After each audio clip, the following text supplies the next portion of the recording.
In order to get the principle of a network across, I have to convey to you an idea which is extremely simple,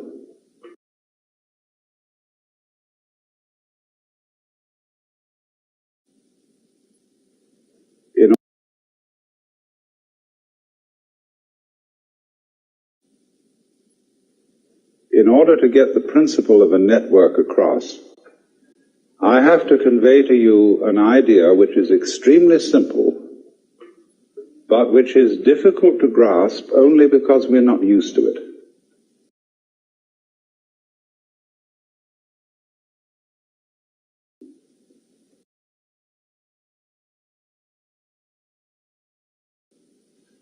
We are used to thinking as Westerners, as having a certain kind of language, logic that goes with it. We're used to thinking of the world in terms of the game of billiards. In other words, we are still thinking about our psychology, our bodies, and their relationship to the outside world in terms of what would scientifically be called Newtonian mechanics. And Newtonian mechanics has a very long history because it goes back to some of the atomic theories of people like Democritus, who were among the great pre-Socratic philosophers of ancient Greece. And so we may as well begin with a little bit about the history of the idea of an atom, because this has always fascinated people. What is the world fundamentally? What is all this? Well, one way of finding out is to take a knife and chop something in two, so you can see what's inside it. What is an apple inside? What is a seed inside? What is a human body inside? And then you find that when you chop a thing in two, you've got two pieces, but the cutting reveals that it has a structure inside. And the structure is composed of what we call organs or parts. And then in turn, in order to inquire into them, we take them and we chop them apart. And in our curiosity to find out how it's made, in just the same way that a child will take a toy to pieces, we chop and chop and chop until we've got bits so small that they are the same width as the edge of the knife. And they can't be cut anymore unless we can find a finer knife. And so when we get down to that bit beyond which there is no bitter, that is to say, it can't be chopped any further, it is called in Greek atomos, which means, the first letter a means non, tomos, cuttable. And so the word atom means that smallest particle of the world which can't be cut into any smaller particle. That's the original idea of atomism. So then, we went further than that to the notion that the world was built of atoms in the same sort of way that a house could be built of bricks or stones. The world is seen, therefore, as a composite of fundamental particles. Then what remained to be discovered was the laws governing the relationship between these particles. And so naturally one thought of them as little balls. Why balls? Because balls are hard to cut. If you take a ball bearing and hit at it with a sword, it's liable to jump right off to one side. A cube will submit to being cut, but a ball is very difficult to get at. A very strong form of nature. So people have always tended to consider atoms as balls, especially atoms of liquid. There was a notion, you see, that the atoms of the element of earth were cubes, because cubes all sit together rather firmly. Liquid, which when you put up, that was balls. Fire was made of, if I remember rightly, little pyramids. Air, I can't remember what air was made of, and what their atoms were shaped like. Maybe sausages or something like that, because air is pretty difficult to get at too. But they had some ideas. But fundamentally, what has influenced Western thought, and still influences Western thought, is the idea of an atom as some sort of fundamental little planetary system. And so these things come into relationship with each other, and they bang each other around, as in the game of billiards. And so if we are to understand the world profoundly, we have to find out what are the laws governing the relationship of the atoms. Now, you must understand, first of all, a principle about what are called laws of nature. We inherit the idea of laws of nature from our theology. And our theology that we've grown up with is in certain ways peculiarly different from the theologies of Oriental peoples. Jewish theology and Christian theology, which have entered very profoundly into the common sense of the average person, have an image of the world which is quite basically political, and we'll go further than that and say it's monarchical. It's based on the idea that the world is a construct evoked out of nothingness by the commandment of a celestial king.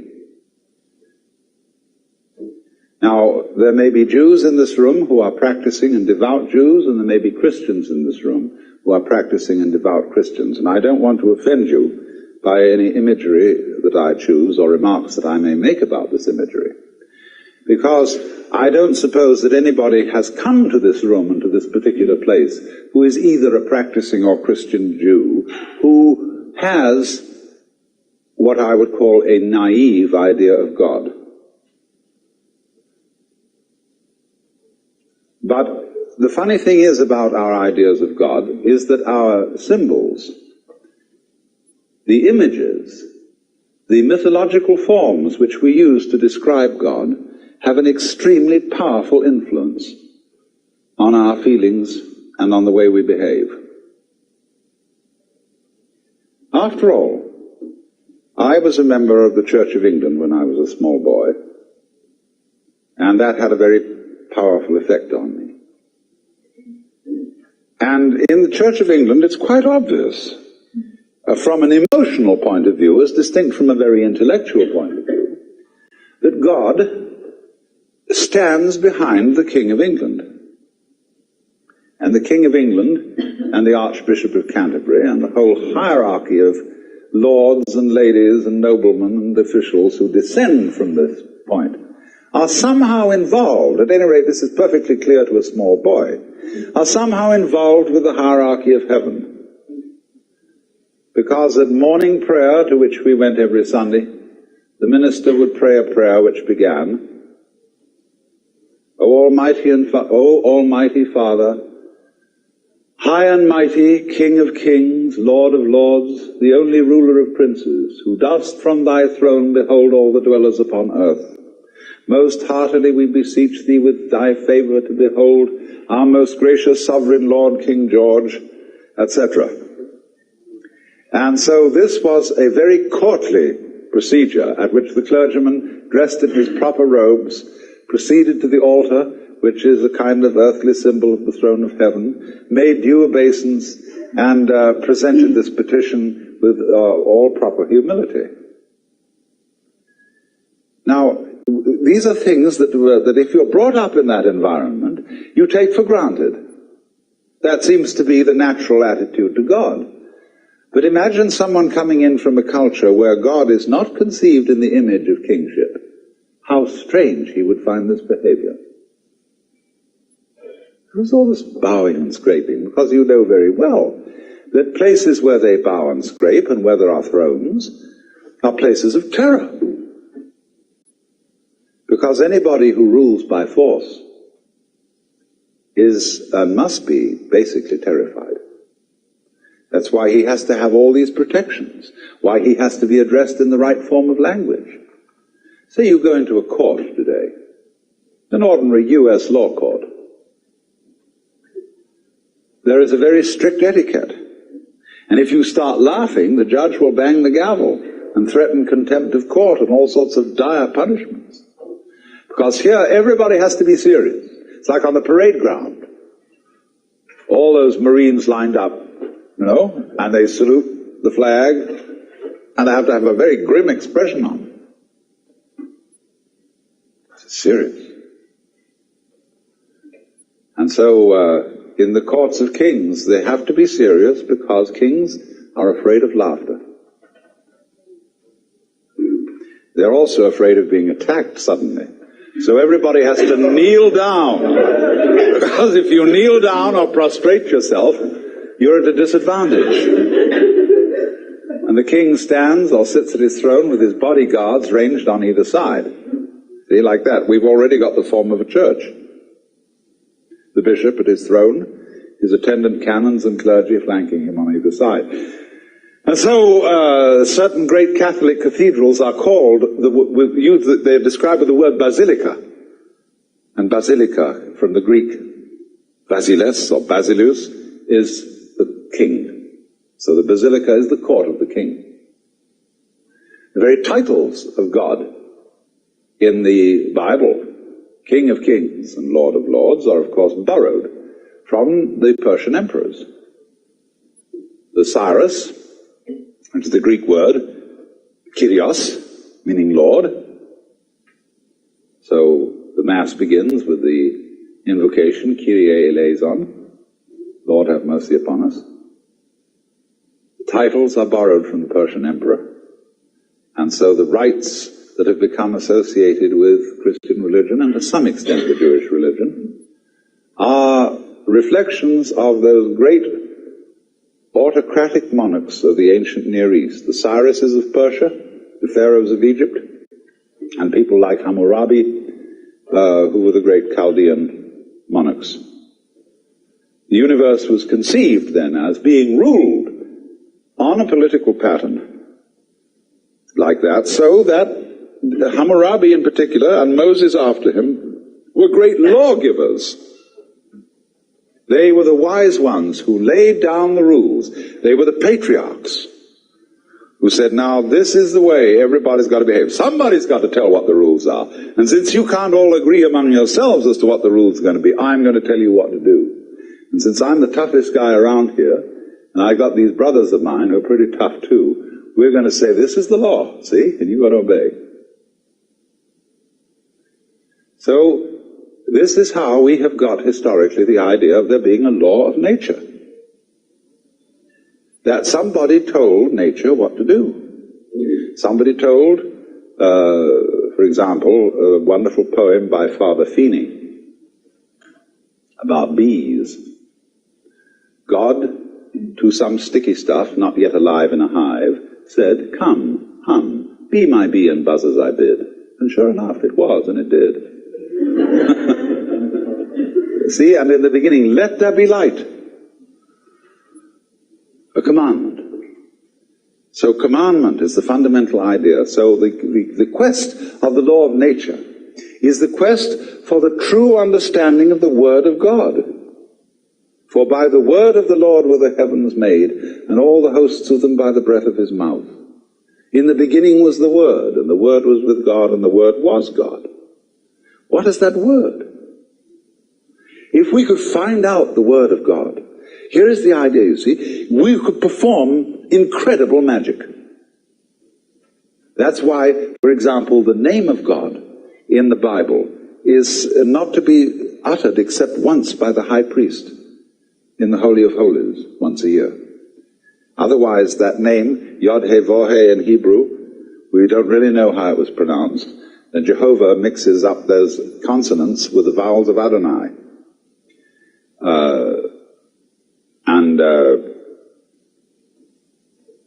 Then it's all mixed up in translation. But anyway, Jehovah is a polite way of saying what can't be said. Because if you know the word, if you know the name of God, you have power. You have the power of God. And so all ancient ideas of magic were based on knowing the names of God. It is said that there are 100 names of God, and 99 are revealed to us. And the camel knows the 100th name, which is why he looks so snooty.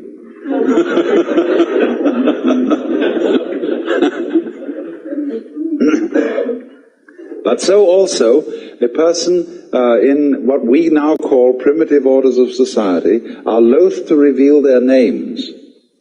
Because if I know your true name, I can utter it and have power over you. Now, you say, well, that seems a very naive idea, but it is exactly through the knowledge of names that we have Western science. And that is magic. That is through trying to understand the laws of nature. So that if you could understand the word underneath all the phenomena, you could change the phenomena and create magic. Only this, that many scientists have got rather sophisticated and have realized that the word comes later than the event. That in the beginning wasn't the word. Of course, if you want to make new sense out of the phrase "in the beginning was the word," you have to go to Hinduism, where they have the idea that Vak, V-A-C in Sanskrit, or speech, is the basis of creation. But by this they fundamentally mean vibration. As sound, you see, is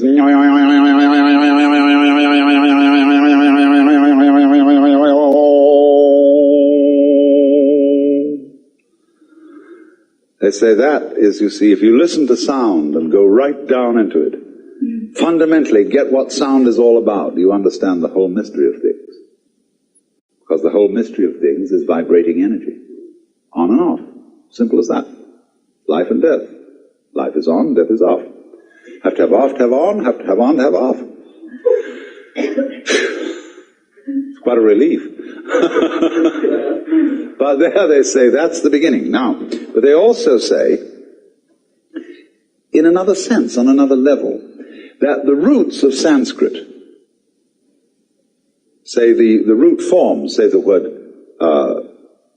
Buddha, comes from the root form Bud, which means to know or to be awake. Bhava, which means becoming, comes from the root bhu, which means to grow. So on. Karma, doing, comes from the root kri, to act. So they say, though, that the roots of Sanskrit are not simply the roots of a language, they're the roots of life. Because in another sense, altogether, you see, you create the world by the word.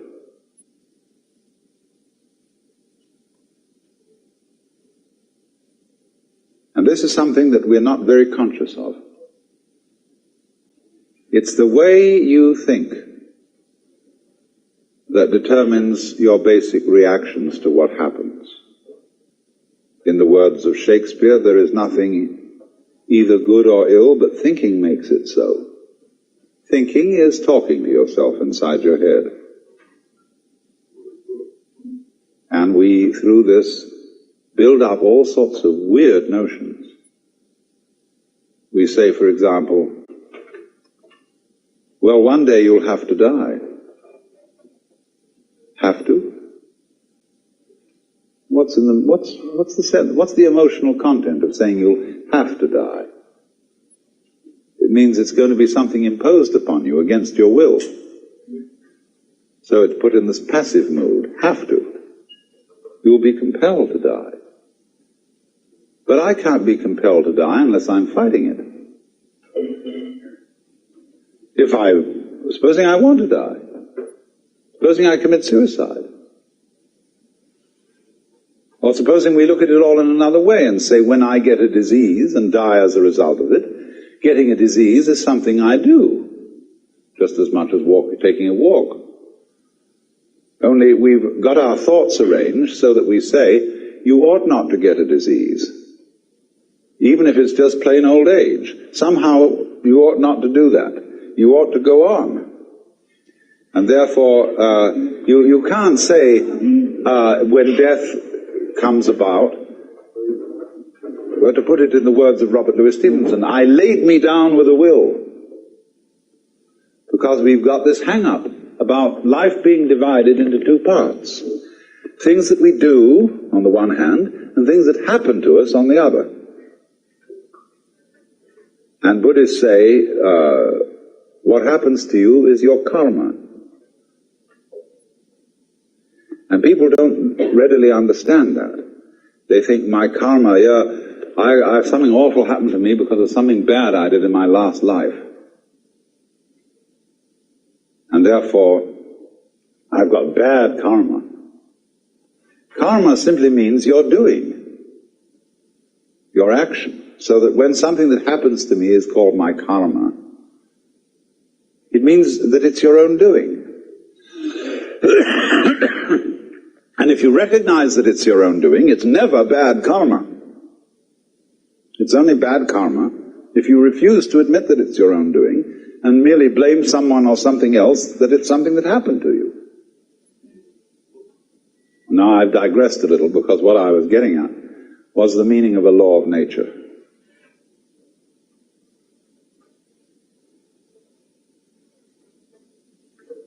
Laws of nature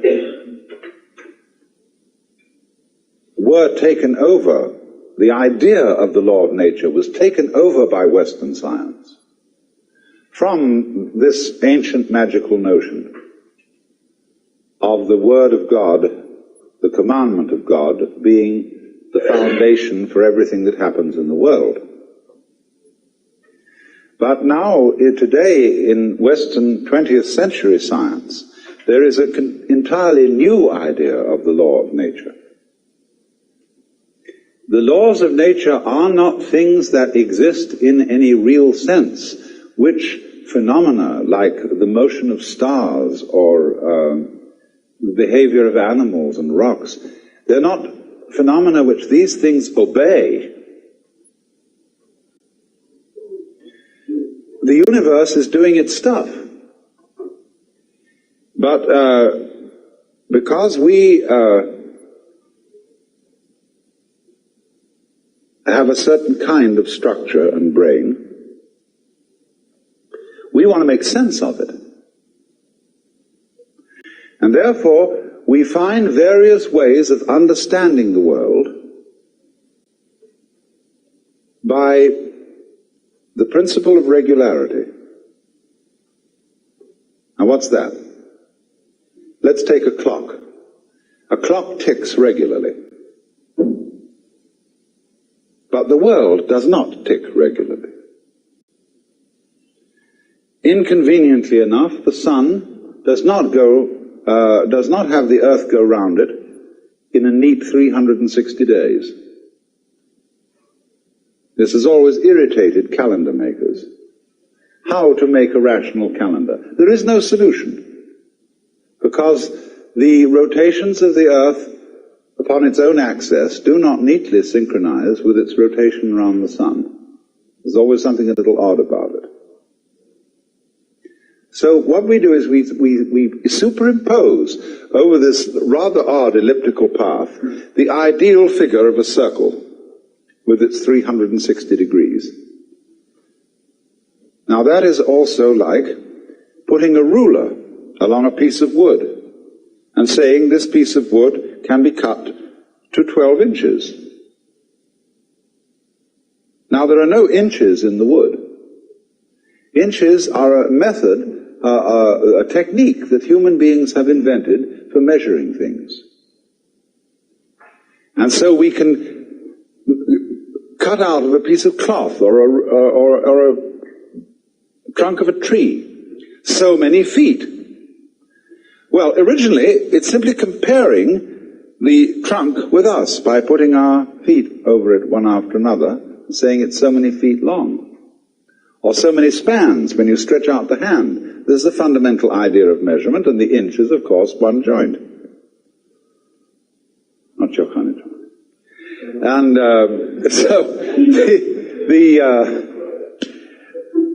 this comparison of man's body and its regular shape, you see, 10 fingers on either side, 5 fingers on either side makes 10, 5 toes on either side makes 10. And so by stretching ourselves out, as it were, against nature, we measured it. And the idea of measurement is the same idea as the idea of the law of nature. A law of nature is exactly the same kind of thing as a ruler, or a hammer, or a saw. It is a way of thinking which enables us to control our environment. By observing regularities, and then by making a calculus, which is a process really of betting. Will it be regular next time? And the odds are that it may be. If it's done it once this way, it's likely to do it again that way. So in this way, you predict eclipses of the sun. You predict the phases of the moon. You measured them. You counted how it went, how often it did it like this, how often it did it like that. And you say, well, it keeps on doing it. And you think, wow, this is fascinating. It seems to obey me, because now I can tell you any time it's going to come up. And if the other people around haven't figured it out, they think I'm magic, because I'm going to say to them, the moon is going to change at such and such a time. So many days from now it's going to have a different shape. They'll say, my God, he was right. And they'll think, I'm making it happen. Because I can do that. And so I get a rather privileged position. Because I could predict. But that's the basic idea, you see, of the law of nature. The law of nature is a human network, like the lines of celestial latitude and longitude. They don't exist in the heavens, but we project them on the sky in order to measure the positions of the stars. Because the stars are scattered in a very confusing way. And just try and remember that mess and figure it out.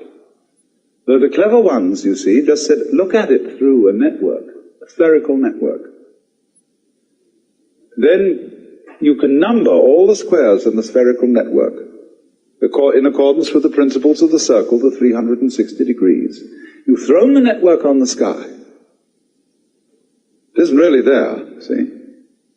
Then to help you a little further, pick out some of the big stars and see if they make a shape. You know, this is like doing a Rorschach test. And you see, oh, look, there's one over there that looks like a dipper. Or some people call it a plough. And there's one there that looks like a cross. There's one there that, by some extreme wangling, can be made to look like a virgin.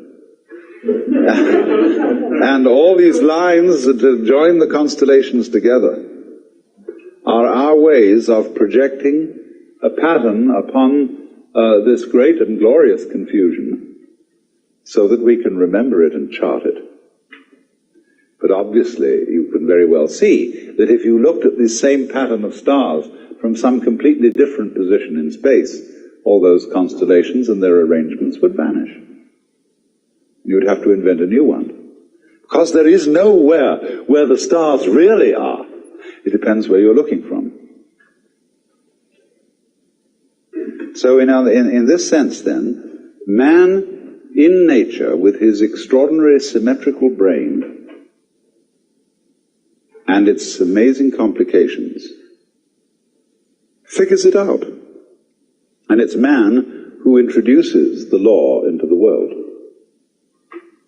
He invents it. But in a way, invenire, to invent, is to discover. But what we discover, in a way, is not something that's out there. When we invent the laws of nature, we are discovering something about ourselves and our own passion for prediction, for regularity, for keeping things under control. Therefore, there has to be a law.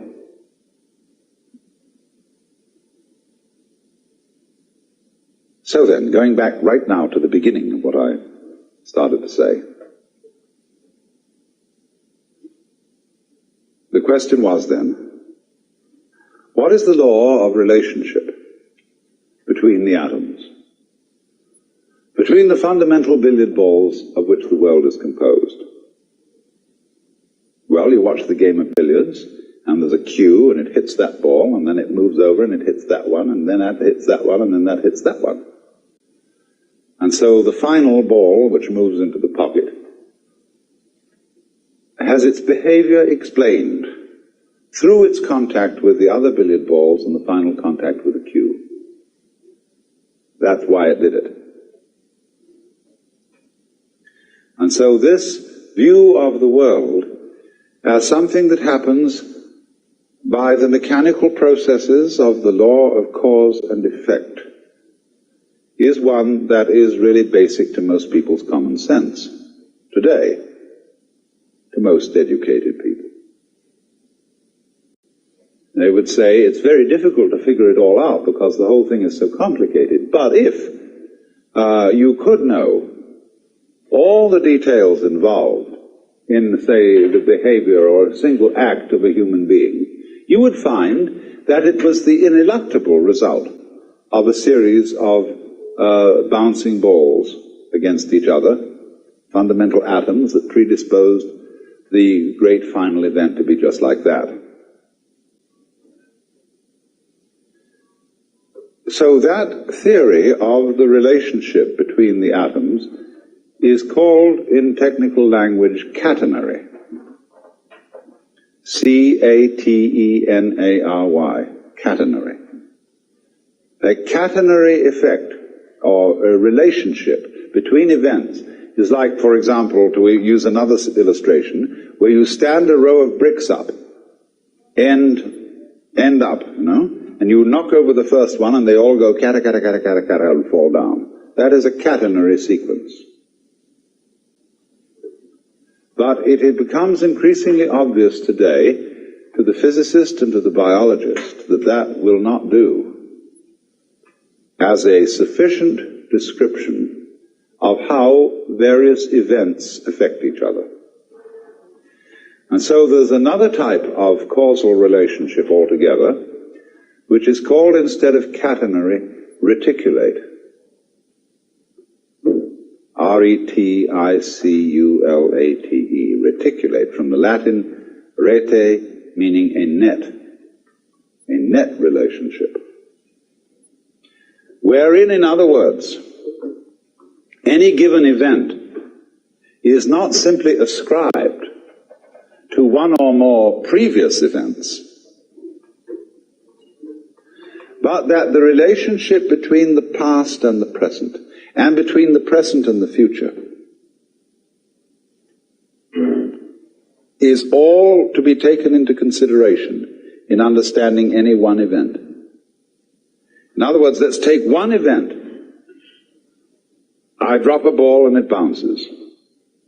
Let's say it's an event. I don't know how many events it really is, but we'll just say, for the sake of argument, that it's an event. Now, is it enough in describing this event to say, I let the ball go, it obeyed the law of gravity and hit the floor, but because it was made of rubber and had some air inside it, it bounced and sort of slightly disobeyed gravity because it had an energy in it. But that's not enough.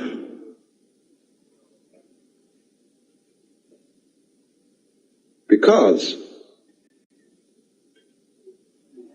that the ball dropped, that I let it go, that it bounced, depended not merely upon a historical sequence of events that you can lay out in a string along a line of time. It depends also upon a present context. There must be a certain density of air. All kinds of things have to coexist with this in order for me to be there to drop the ball at all, much less manufacture a ball.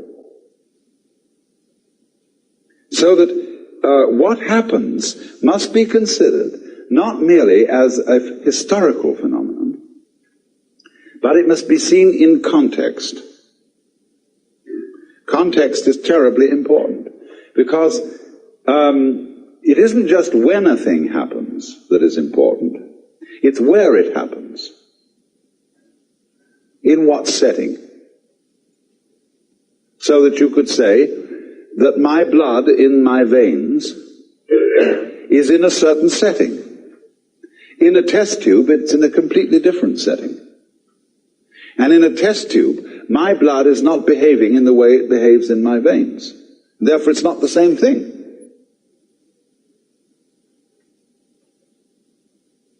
So, an individual person in one setting will behave in one way, in another setting in a completely different way. I remember when I was a child, I was one boy when I was at home with my parents. When I went to visit my uncle and aunt, I was someone different. When I was with my peers, I was someone quite different. Because I changed according to the setting, and children are very well aware of this. It's only as we go on that we keep having it drummed into our heads that we ought to have a consistent character, because we're influenced by novels, where the characters are supposed to be consistent. And so you ought to have a consistent character. You ought to behave the same in all circumstances and towards all people. That merely means you become inflexible. So what things are, therefore, depend on the context in which they are found, upon their network relationship to everything else that's going on. And one of the reasons for this, which is going to lead us to something more profound but much simpler, is, of course, that the whole notion of a thing or of an event in nature and of causal relationships between different things and different events is a purely abstract idea that does not really fit the facts of nature at all. In nature, in this physical world that you feel when you hold your head or hold somebody's hand or just breathe, in that world there aren't any separate events.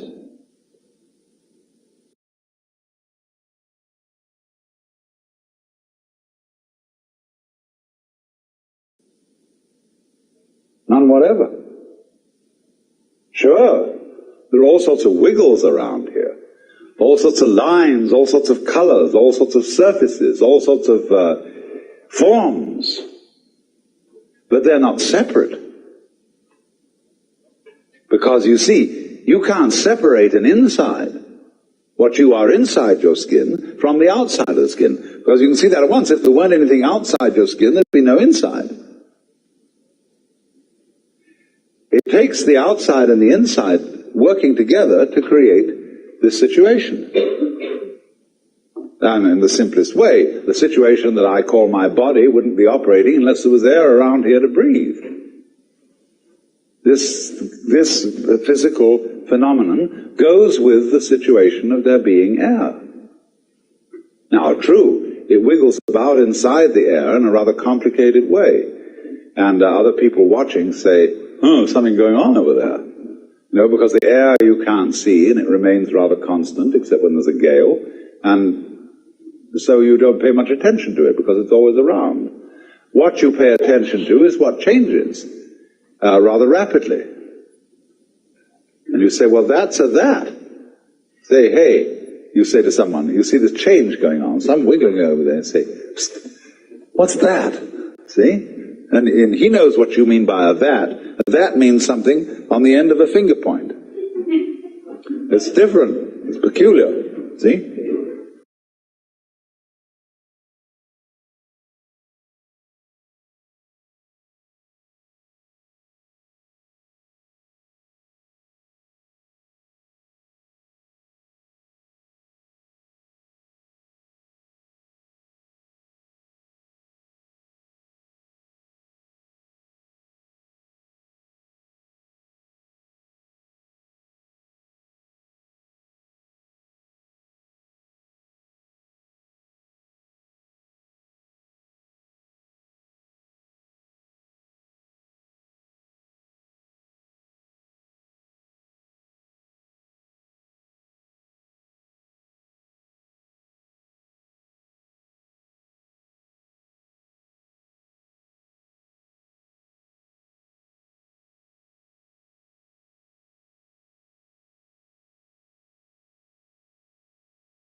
Or a thing, or that.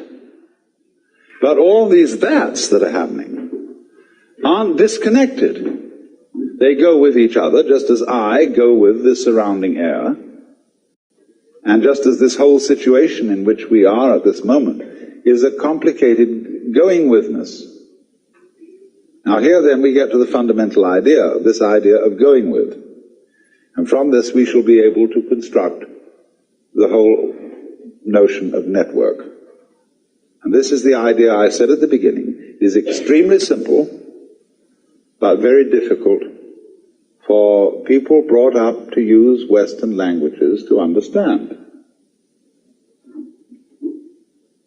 Now, going withness, we could call it relativity, relationship. Means simply, let me first of all put it in a very extreme form. Consider yourself, sitting here at this moment, being just exactly the sort of person you are. Maybe a little neurotic, maybe a little sick physically, maybe a little ashamed of yourself for some reason or other, or whatever, you know? Just the way you are anyway, just like that, sitting here. That situation goes with,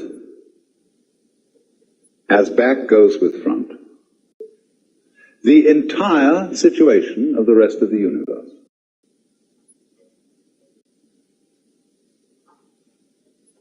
In other words, you as you are, exactly the way you are, and you really don't know what that is. You may have some opinions about it, but you really don't know. That goes with the way the whole of the rest of boundless being is arranged. Now, it isn't that the way the rest of boundless being is arranged is determining you to be the way you are.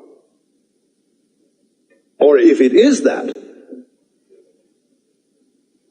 if that's true, if it determines you, then we must also allow the other side of the picture that you determine it. It's your karma. You did it. But you say, no, but I didn't help it. It did me. And you can say, tisn't, like two children arguing until you realize that the argument was stupid. because you and it are one event, and it isn't a question of it controlling you or you controlling it. It's all one event. As Teilhard de Chardin said, the whole universe is the only true atom, the only truly indivisible whole. So the human being, though, finds this difficult to understand because we're always telling each other, now you should be different. You ought to change. You can't be like that. Now listen, you're sick, and I got a system. See, I've got a system. I've got a real school here, a thing that is very important, and you should come and study with that. It may not be mine, but it may be some big sage or pundit that I know, and you should come around and study that. And I've thought about this for a long time, because I've heard every kind of opinion of all the sorts of things that I should do in order to get myself into shape. And I realized that if I followed this advice, I would spend my entire day doing exercises in preparation for life. I don't know when I'd ever get around to that. You know, I would have my half an hour's yoga practice, 1 hour of zazen, so much physical exercises, and so much memory practice, so much special diet preparation to be sure that I got proper food. And if I think this all through, I think, oh my God, it isn't worth it. Then another school of thought will say, no, that's the thing, you're getting confused. Just do one thing, see? But then I say, now how am I going to choose which one I'm going to do? Well, he says, obviously this one's the best. And then before you know where you are, you're sewed up by some religious fanatic. Now, please, I don't want to do this to you. Please don't think that I have any such recipe that I'm going to give you anything to do for 5 minutes every morning. I just am not. I want to, my whole notion would be to set you all free so that you'd only have to attend one seminar, never have to come back.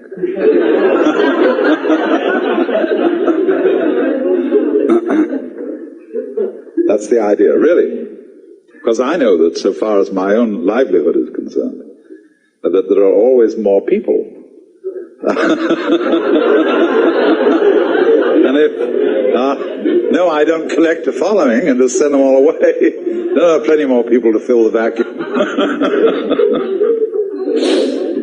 But this is the important, this is the whole idea that we're going to work on of a net. That you are like a dewdrop on a multidimensional spider's web early in the morning. And if you look at that thing carefully, you will see that in every dewdrop there are the reflections of all the other dewdrops. So the way that dewdrop looks goes with the way all the other ones look. See? A particular glimmer in it and so on. Its peculiar position, and everybody has to have a peculiar position in the cosmos. So you see, the reflections in every one of them are different according to the position they're in and the other dewdrops that they reflect at such and such angles. But nevertheless, the whole network, all the dewdrops, depend on each individual dewdrop. And each individual dewdrop mutually depends on all the others. Now that's the sort of a scheme we're living in. And it a little bit affronts our logic at first, because we say, I can understand that I depend on this universe, because after all I need sunlight and air and water and the help of the society and all that kind of thing. I needed a father and mother.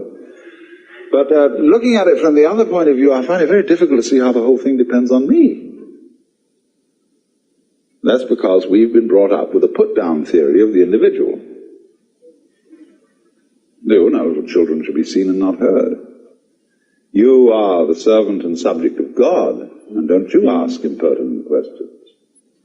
Or another way of putting us down is to say, well, you're just a piece of a fluke in a mindless mechanism. We always managed not to find out that the relationship of the network is mutual. It runs both ways. That it depends on you just as much as you depend on it. Because you see, it's you, with your ingenious brain, that, for example, turns vibrations of air into sound.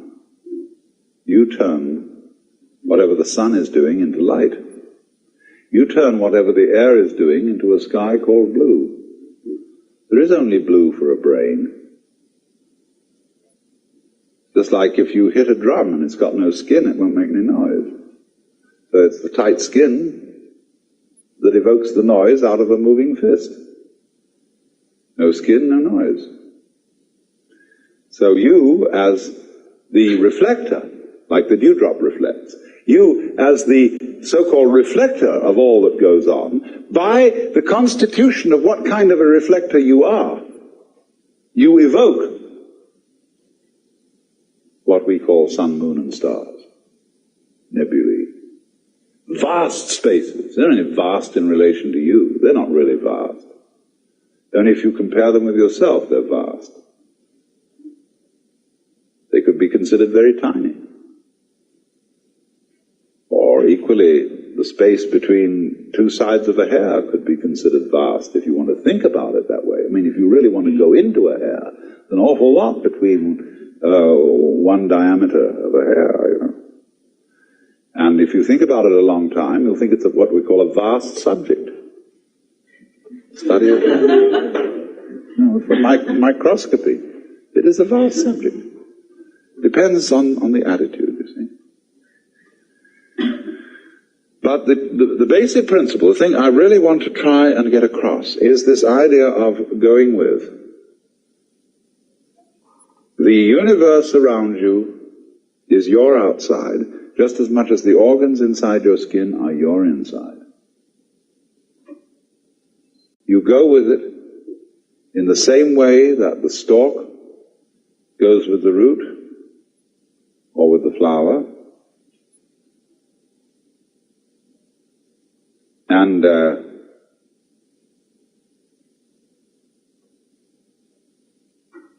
as front goes with back, as North Pole of magnet goes with South Pole. This principle of relationship governs everything. I wouldn't say governs. I'm only using the wretched terms that we have to use out of our language. It underlies everything.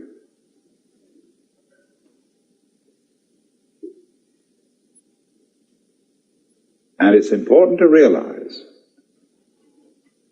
and let me repeat this, that the great universe does not control the small individual any more than the small individual actually controls the great universe. This is not a question of controlling. It is a question of more like dancing, of what happens, rather than what makes it happen. Things aren't made to happen.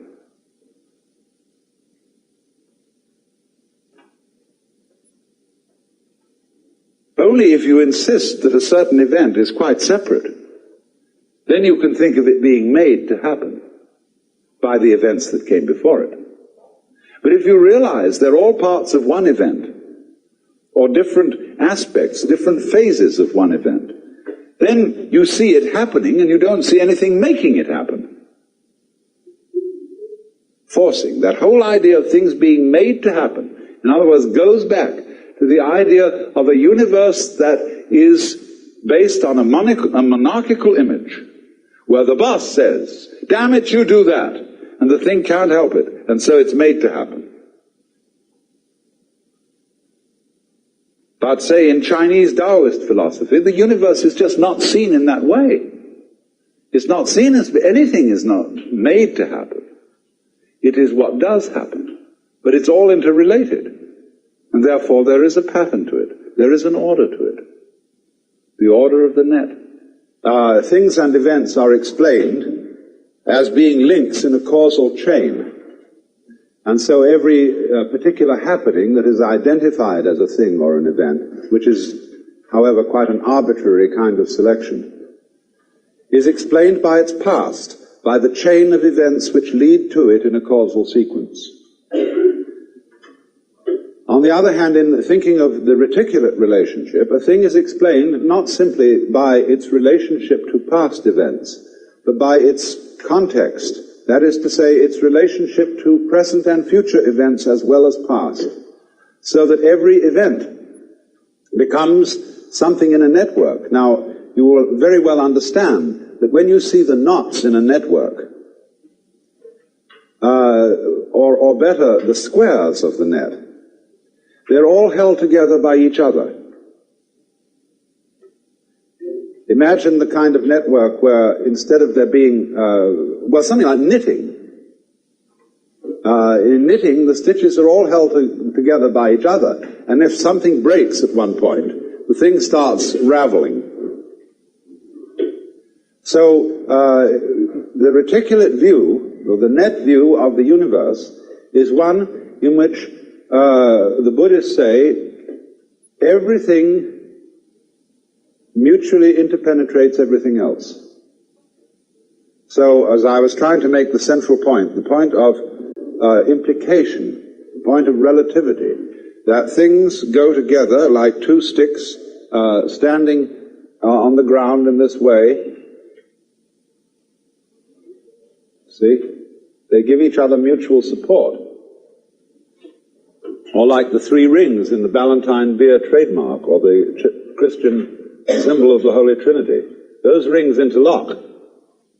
But take one of them away, and the interlocking is broken down for all of them.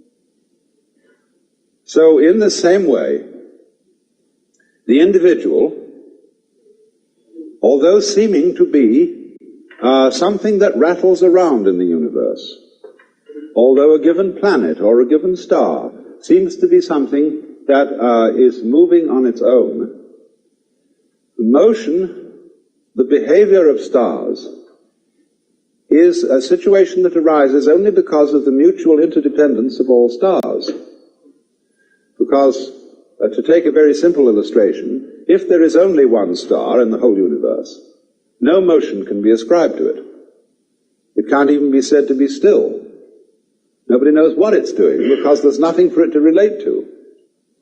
But take two stars, and they can get nearer to each other or further away from each other. But nobody knows which is moving. Get three stars, and then you have, say, two close together, and one of them seems to go away. Now, who is moving away from who? Are the two stars saying, hey, we don't like you, we're going to get out of your way? Or are they saying to the other star, why don't you like us? Why do you keep going away? Well, who's right? Well, you can say on the principle of democracy that the majority must be right. But then they say, well, let's have an umpire, and we have a fourth star who can stand above us. You see, two stars can only move in a straight line with respect to each other. Three stars can move in a plane with respect to each other, but a fourth star can establish a third dimension, where we can say, I can look down on you and take an objective standpoint. But then the argument is which one of them is the fourth. But that's the basic principle on which the whole universe is constructed. It's a relativity system in which motion depends on comparison with something relatively still. And there can't be any motion at all unless there is that comparison. So, because of this relationship, every individual is so related to everything else that's going on that you imply it. In other words, anybody who's a great scientist from some other world altogether, who studied a human body carefully and figured out the conditions under which such a thing would exist, he would come to the conclusion that that human body was something from a universe just such as we have, he would find that your structure and your behavior implied this whole thing. Just as with a laser beam system, you can photograph a small fragment of any photographic negative, and from that tiny fragment you can reconstruct the whole picture from which it was taken, because the crystalline tensions in that fragment imply the whole context of crystalline tensions that belong to that particular negative. So in exactly the same way, you as an individual imply this world, and this world mutually implies you. And you are a natural formation, moving in and with this universe, not determined by it, because this is not a system of determinism. But you are moving with it in just the same harmonious way that you notice the waves moving, and the trees growing, and the clouds moving. And as you don't accuse the clouds of making aesthetic mistakes, so really is a certain light in which you can see human beings, both good and bad, as perfect forms of nature. You may have fashionable discriminations about who is beautiful and who is ugly. You may have metaphysical discriminations about who is sick and who is healthy. You may have moral discriminations about who is good and who is evil. Now, these are all points of view, relative points of view. They are all legitimate because they are parts of the functioning of the whole. The fact that you take those points of view, that too is part of nature. But a skillful person lives on two levels at once. You live basically on the level where you know there are no mistakes. Can't be. Everything moves in accordance with what the Chinese call the Tao, the way of nature. And if you have that basic feeling, you will always be sane. But you are able to comprehend within that feeling a more restricted point of view, whereby things are good and bad. Just as in the confines of this room and this area, it's perfectly clear that there's a difference between the up direction and the down direction. But we know that this area is situated in interstellar space, and there is no up and no down. Now, the second situation doesn't contradict the first. But if you have only the discriminatory point of view, if you take your fundamental stand as a being on the difference between good and evil, you get in the Christian hang-up. You have then to say that there is eternal heaven and eternal hell, that the distinction between good and evil is radical. And if you do that, you begin to suffer from a disease called chronic guilt, which is one of the most destructive emotions that anybody can have. You feel an outcast from the universe, at odds with reality itself, at odds with God. And that sends people quite mad, and is responsible for a good deal of the craziness of Western civilization. It's making too much of a good thing out of the distinction between good and evil. It is an important distinction, but it's not fundamentally important. And you have to learn to admit different degrees of importance. And just say that because you can't just say that because a certain distinction isn't absolute, that it's not important. After all, your own physical formation is not absolute, but it's important. So, the situation of man in this network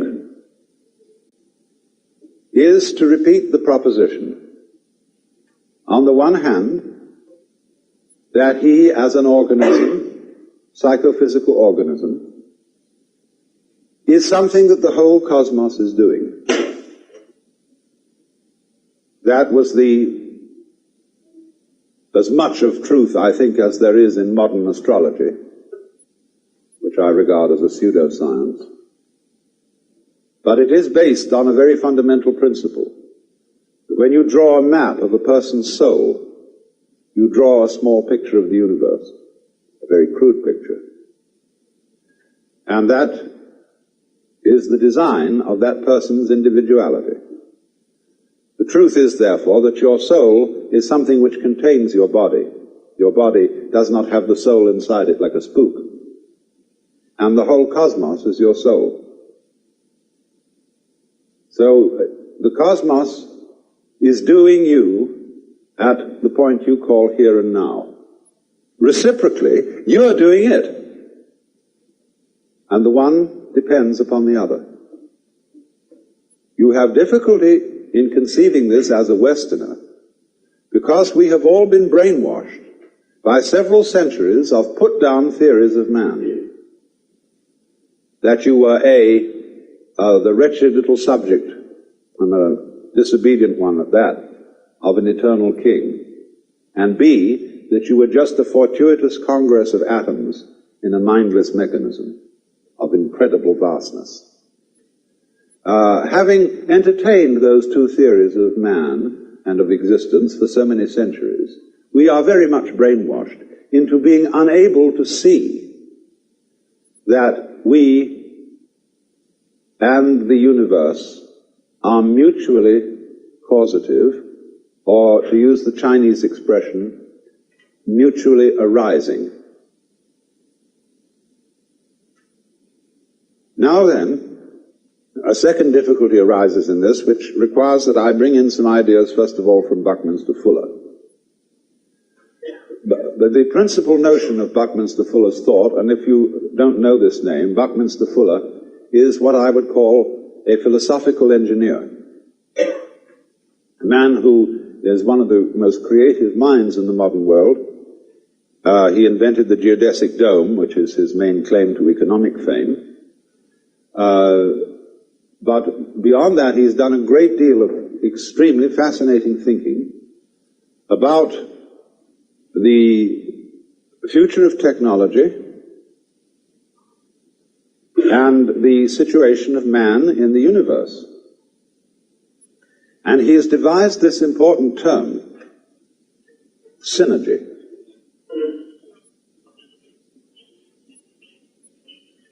Coming from the Greek, syn, with, ergos, work.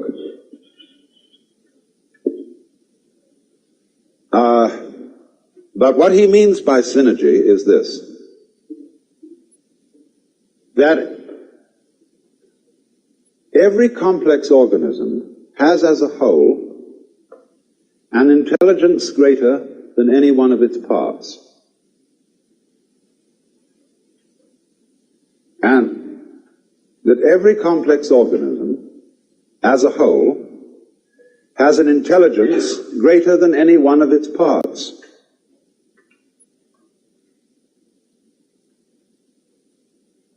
But this again is a difficult idea to swallow, because he applies it to technology in this way. He is saying that the industrial natural complex in which we live is something that is going in a certain direction on its own, whether you like it or not. And that it is able to organize your behavior in a more intelligent way than you can organize it. And he believes, therefore, that the increasing complexity of the industrial complex will of itself, say, outlaw such lunacy as war. It will make it impossible. And that we shall find ourselves increasingly organized by an intelligent system that is not under our conscious direction, but will make us feel, I suppose, rather as our individual selves feel inside our bodies. He gives an illustration. The transportation communications network, aircraft, radio, television, telephone, These taken together are constituting a global net, which might be said to be something like Teilhard de Chardin's idea of the noosphere. I hope you all read Teilhard de Chardin, the famous Jesuit theologian, who wrote the best of his books is The Phenomenon of Man.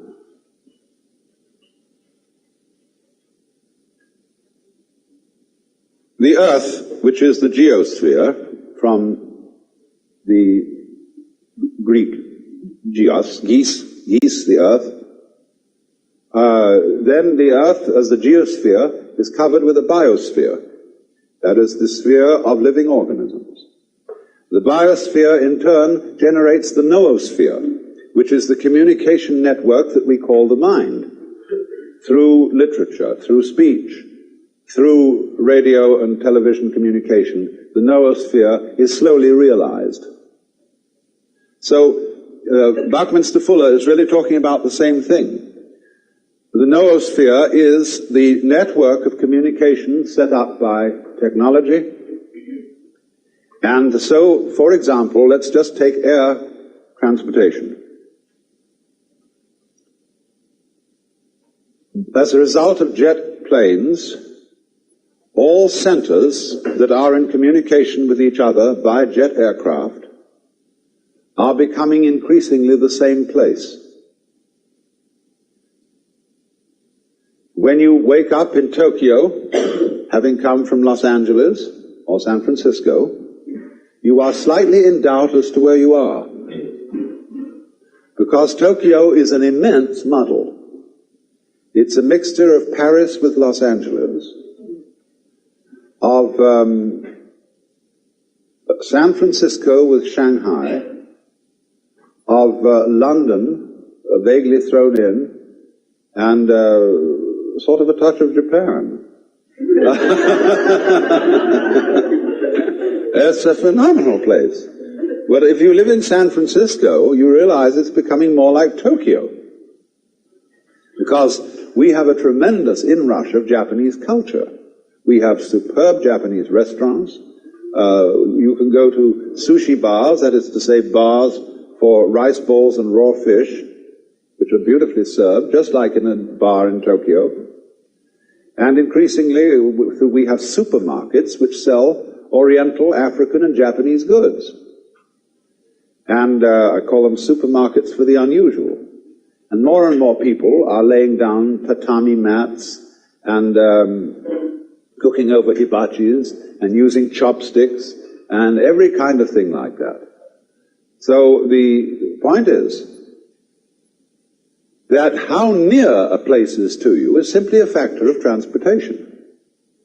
There are places in the United States. I was just in one, in a far-out Indian area of South Dakota. It takes longer to reach than to get to Tokyo. So it's further away. That's all there is to it, for all practical purposes. So Fuller's idea is that by the year 1968, so soon, we have a one-town world. And it's coming fast. And as human beings have some problem adapting to this, because as you know, when you travel by jet, just as when you're in an elevator that drops too fast, you feel it left your stomach on the 14th floor and has taken the rest of you down to the first. So the jet aircraft leaves your psyche in London and brings your body to San Francisco. And it takes some time to catch up. All your time rhythms are thrown off, but we'll get used to it. And eventually, therefore, we must add to this, planes are very expensive. All governments have immense investments in aircraft. And to work, they must be kept flying. Otherwise, they get out of order. So they must be kept moving. That means there's also a huge tourist business, constantly interested in shuffling people all around the earth. And as a result of that, it's going to be increasingly vested interest. And politicians will find it harder and harder to stop it in the interest of having a war. So what we are in effect reduced to at the moment, so far as wars are concerned, are experimental wars. Wars in small areas against people who allegedly don't matter very much, in order to test out our military materials and techniques. Because nobody can afford to keep a large standing army in which there are no veterans. So they must have practice. And so practice wars are carefully arranged. But increasingly, you see, they find that these practice wars rouse passions and disturb everybody in all directions, because there is no such thing as an unimportant people. And so they become increasingly difficult to carry on. So Fuller is extraordinarily hopeful about the future of mankind, because he feels that the synergy, the quality of intelligence in the total system, will overcome the folly of individuals, or of parts who are unable to act with full understanding of what's going on. And you see, this is a serious problem, so far as the individual is concerned, because today, not only is there a population bomb, there's also an information bomb. The proliferation of information about everything is so great that no individual can possibly grasp it. Not only has he difficulty in grasping it, but there is difficulty even for big committees to organize this information, to integrate it in such a way that if I need to know a certain thing, I can very swiftly find it out. For an individual untrained in physics, it's very difficult to find out quickly about physics, because physics is expressed in a mathematical language which he probably has never learned to read. So the time lag in scanning, you see, all consciousness is a matter of scanning. And it takes in the totality of events in the world by a sweeping motion, like the glance of our eyes around a room. Well, it takes time to glance your eyes around the room and register what's there, if you want to remember it consciously. So what we are saying is that the intelligence of the system, the synergy, is more intelligent than any individual consciousness can be. But, of course, as a living organism, you are much more than consciousness, in this scanning sense, because you certainly don't arrange the complexities of your own brain by conscious decision. That's something that you grow. Or we could put it this way, that the intelligence of the universe grows as it grows you. But here again is another hurdle for the average Westerner, whose common sense is derived from the philosophy of science current in the 19th century, of thinking that the organization of the universe is intelligent. That seems to us to echo of theism, of God ideas where God is based on an anthropomorphic or man-like image, the old gentleman with whiskers in the sky. And of course that God is dead, beyond recall. But that's not the only kind of God. To think of the universe itself, its vast and complex organization, as being intelligent, what on earth does that mean? What do you mean by the word intelligent? Well, when you come to think of it, it's the most difficult word to define. Everybody knows what it is, but very few can say. It's like you know what love is, but just try and define it. You know what time is, but try and define that. Space, everybody knows what space is, but it's the most difficult thing to pin down. And that's equally true of intelligence. We can see certain elements in intelligence. We can see complexity as an element of it.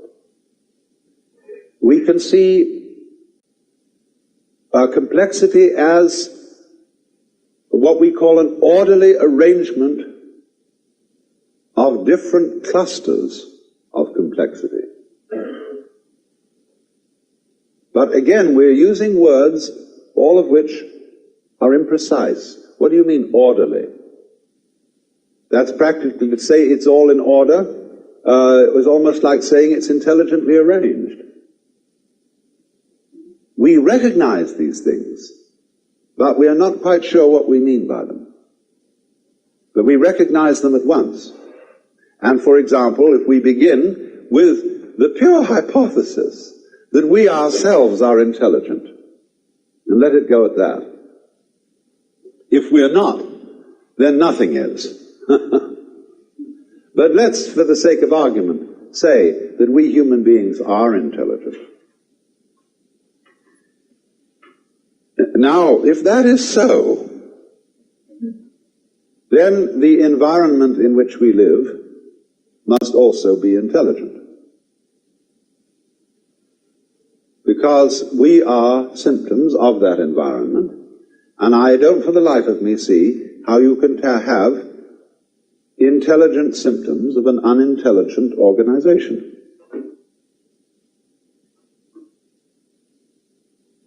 We belong in this world.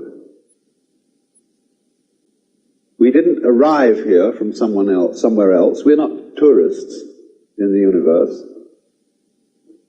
We're expressions of it. Like branches express the tree, or fruit express the tree.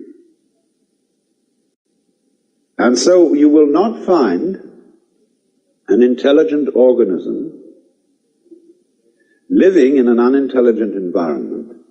That is to say, the environment in which you live will be a system of mutual cooperation between a vast complexity of different kinds of organisms. And the total balance of that makes your life possible. In other words, human life goes with, as front goes with back, an extremely complex bacteriological world, which sometimes diseases us, but most of the time assists us by its colonies, its societies, its methods of reproduction. All these complex interrelations are the which, without which not, the sine qua non of there being blood and veins and bones and intestines and all that kind of thing. That's only the bacteriological world. In addition to that, there's a world of insects, which is tremendously important to us. But the insects are extremely clever. And if you talk to a good entomologist, he will scare the wits out of you, because he will show you the most conclusive reasons why insects should ultimately take the whole planet over. Fortunately, we are not absolutely abominated by flies, because we have lots of spiders. And we have birds. And so birds and insects are mutually necessary to each other. And especially flowers and insects have an arrangement with each other whereby one could say of flowers and bees that although they look very different, they are one and the same organism. Flowers perfume and color. Bees buzz and fly around. But you can't have the flowers without the bees, and you can't have the bees without the flowers. And so you can think through relationships between every conceivable kind of organism, into which you must add things like atmosphere qualities, gas content of atmosphere, on and on and on, until you suddenly realize that what you call your mind and intelligence and your very brain and body is utterly involved with this network of other kinds of organisms, existing at a special temperature, in certain gases, which could only be found in certain kinds of solar systems. Now then, seeing that should give every technologist pause. Because you can't go running into that situation with penicillin and DDT unless you know very well when to stop. Unless you know unless you can be very discriminating, just what surplus of insects you want to get rid of, without killing the other ones that are important. How to give penicillin without destroying all the stomach flora, and having to build them up again with acidophilus and stuff. So, this is why in the Taoist Chinese view of nature, and the relation of nature to human politics, they set as fundamental the principle called Wu Wei,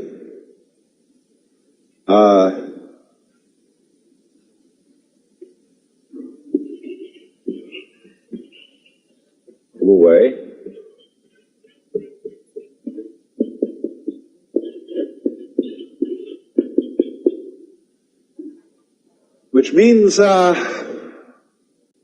non-interference. Not quite what we mean by laissez-faire, but rather close to it.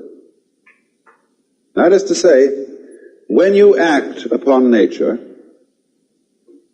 and you can't help but interfere. There's no way of isolating yourself from the world. Every time you breathe, you interfere with something. See? But the art of Wu Wei is that when you interfere, endeavor to do so by going with the grain of things. In other words, if you want to split wood, split it with the grain. Don't try to split it across the grain. And likewise, when you want to pick a fight, don't use violence, but use the other person's violence to bring about his downfall. That's judo. And that judo is applied Wu Wei. Sailing is Wu Wei. As distinct from rowing, which isn't. So then, the Taoists, you see, recognized that there is this universal organism.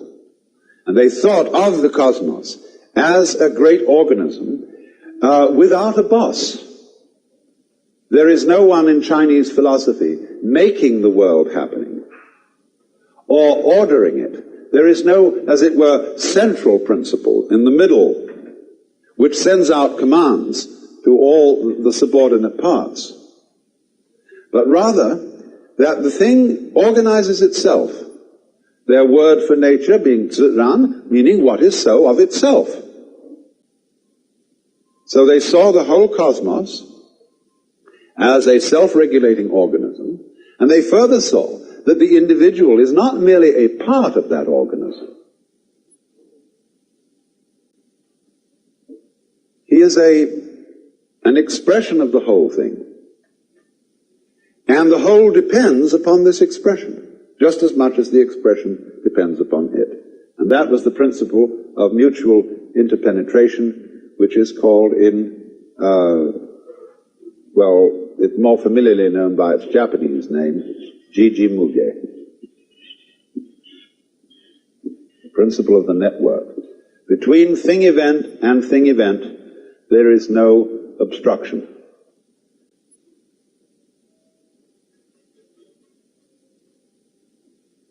But you see, it remains to us a bit of a puzzle to say that all this is an intelligence, because we can think of all kinds of objections to it.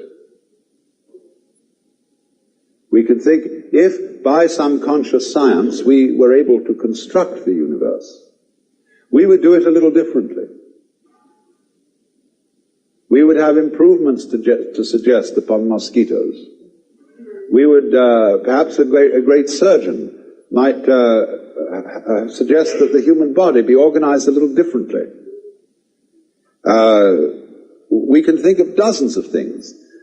But you find the curious thing is this. When you try to think out carefully how to improve the world, and then you realize is what the consequences of your suggestion would be, you wouldn't like all of the consequences. Hence the saying, be careful of what you desire. You may get it.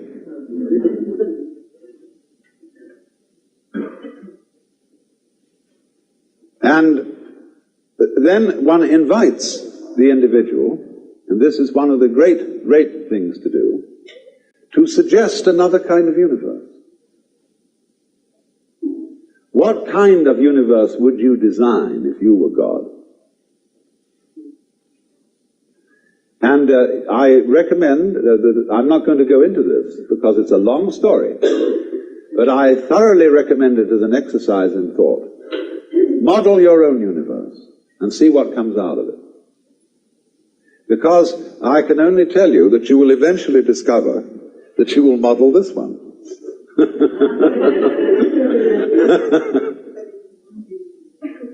And you'll find out, you see, that it's based on certain absolutely fundamental principles, which of course includes the game of hide and seek.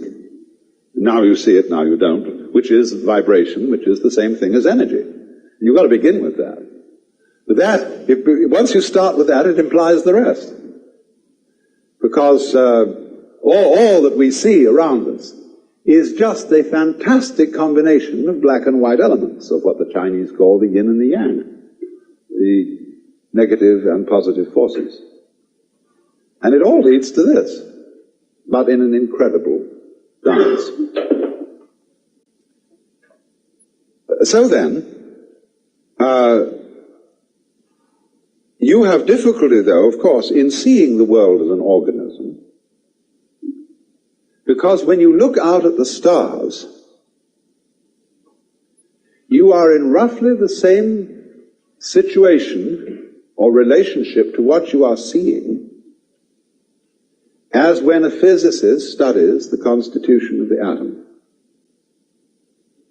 He will make a map of the behavior of the nucleus, in which there will be various rotating particles or wavicles. And you will see something which looks like a mathematical design and doesn't look like an organism. Because we expect an organism to be a kind of gooey thing with blood and flesh and wriggles and so on. So if you looked only through the microscope, you wouldn't see the organism. But when we look out at the rest of the universe, we are, as it were, sitting down on one of those electrons, looking through a microscope at the rest of it. And therefore we don't see the sort of total design it makes up. That's much too far away from our conscious inspection. And this is one of the reasons, then, why it's difficult for us to formulate the idea that there is an intelligence operating here. Because all we see is a firework display, this tremendous display of radioactive mud and gas.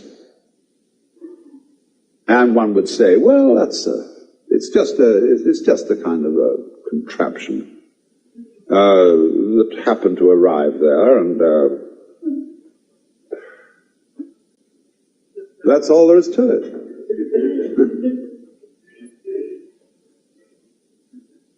But the funny thing about man is that he can put himself down and say that he is an accident, a kind of colloidal chemical accident that occurred on this very unimportant rock, rotating around a lesser star on the fringe of one of the minor galaxies, and that this is where we are, and that the universe does not give a damn about it. Yet the odd thing is that this wretched little chemical thing can reflect an image of the whole cosmos in its vastness inside his head, and can know he's there. And that means, though, that this thing, however small in dimensions, is vast in comprehension. And what scale are you going to attach the word importance to? Mere size or degree of comprehension? By degree of comprehension, man is huge. By that scale. So then, if the principle is simply that if we can see from a perfectly physical point of view, what we would call a strictly scientific point of view, that the individual organism goes with its environment in just the same way as bees go with flowers, and flowers in their turn go with grubs, and grubs in their turn go with birds, and so on, all the way through. Then, when you want to define yourself, you cannot say that I am just what is inside the skin, because what is inside the skin goes with everything outside it, and constitutes a single, complex field of diversified behaviors, diversified processes. You look at that then from a strictly physical point of view, and there it is, this network. But then the trouble comes up is, you say when you've studied that, and you've read all the books on ecology and botany and zoology, astronomy and so on, you say, yes, I see that. That's quite true, theoretically. But I would like to be able to feel that this is so, as mystics report that they have felt it. To have that kind of experience in which the network is absolutely clear. Because you see, if we don't take it that far, if we know about it theoretically only, the theoretical knowledge is not going to have much effect on what we do. But knowledge of a more emotionally compelling nature will indeed affect the way we act with respect to our environment, and may, in fact, prevent us from destroying our environment, as we are now very busily doing. It's interesting that the Congress of the United States recently passed an act making it a very serious offense to burn the American flag. And they passed this act with many patriotic speeches and rhetoric and much reciting of poems. This is the most fantastic example of American confusion between symbol and reality, between menu and meal.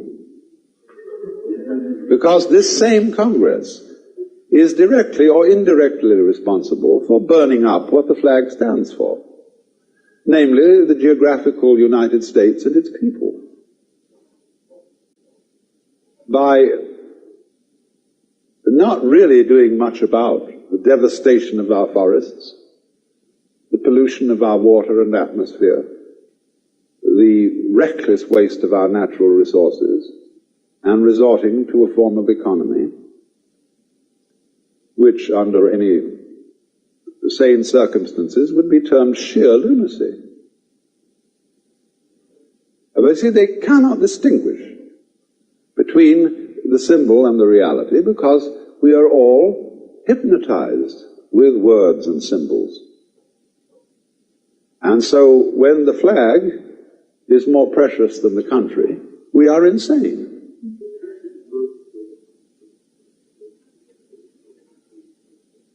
When you say, I love my country, and what you mean by that is you feel certain emotions when you salute a flag, you don't love your country at all.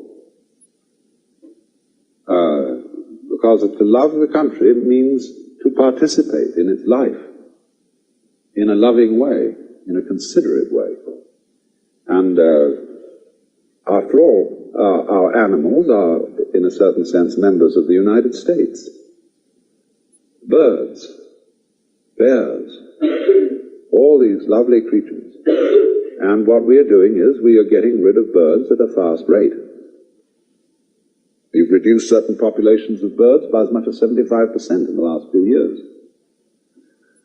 because they eat our poisonous insecticides and so on. And eventually they get into us. That's love of country.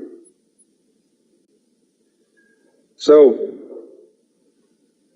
as a result of this confusion, you see, and failure to see that the outside world is not a kind of chunk of mineral resources and cows to be exploited and to be just eaten up. If we do that, we turn ourselves into a swarm of locusts on the planet.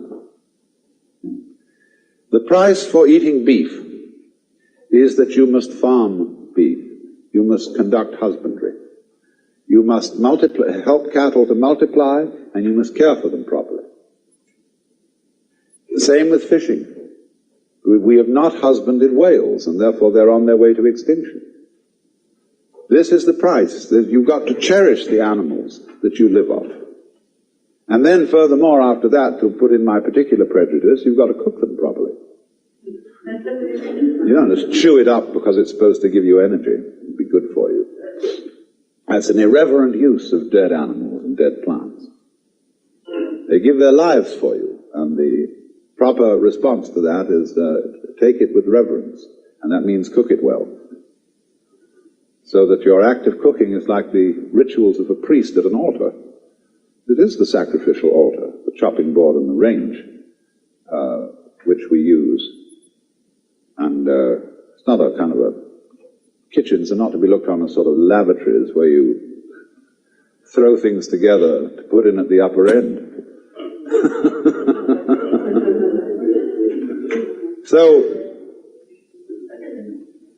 But this can only come about, you see, in a situation where human beings are vividly aware of the external world as much themselves as their own bodies.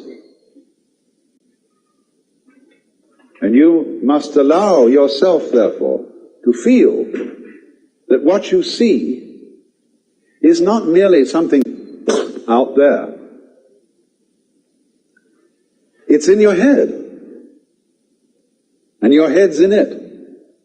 And these things mutually interpenetrate each other like this. Now it's in your head, now your head's in it, now it's in your head, now your head's in it, like this, you see. And this rhythm sets up what we call vision. So if you see that the external world is as much you as anything inside your skin, or anything inside your head, then you have a certain respect for it. And no longer consider matter, for example. Take a piece of wood. A piece of wood is not just a chunk of stuff. But people think about wood that way. You can't be a good carpenter if that's the way you think about wood. We think we're dealing, you see, with these inert, unfeeling blocks of stuff. Rocks have no feelings, of course. Bang it around. Mountains have no feelings. Blow them up with dynamite. But they do have feelings. And if you hurt them, as the Indians say, I've just been with a whole bunch of Indians, they say the continent of the United States is getting ready to shake us off as a dog would shake off fleas. They say the storms are going to get worse, the earthquakes worse, the floods worse, and the insect pests will multiply in all sorts of strange ways, and finally get rid of us and leave the land to the Indians who originally owned it.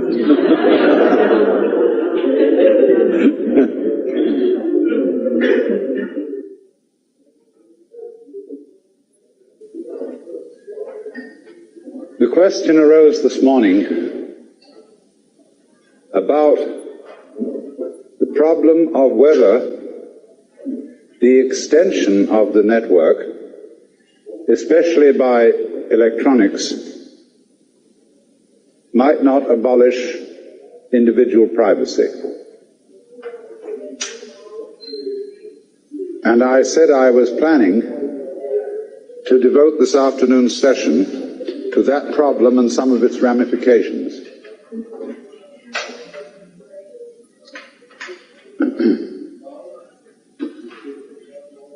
This, of course, is the area of the problem with which Marshall McLuhan is very largely concerned.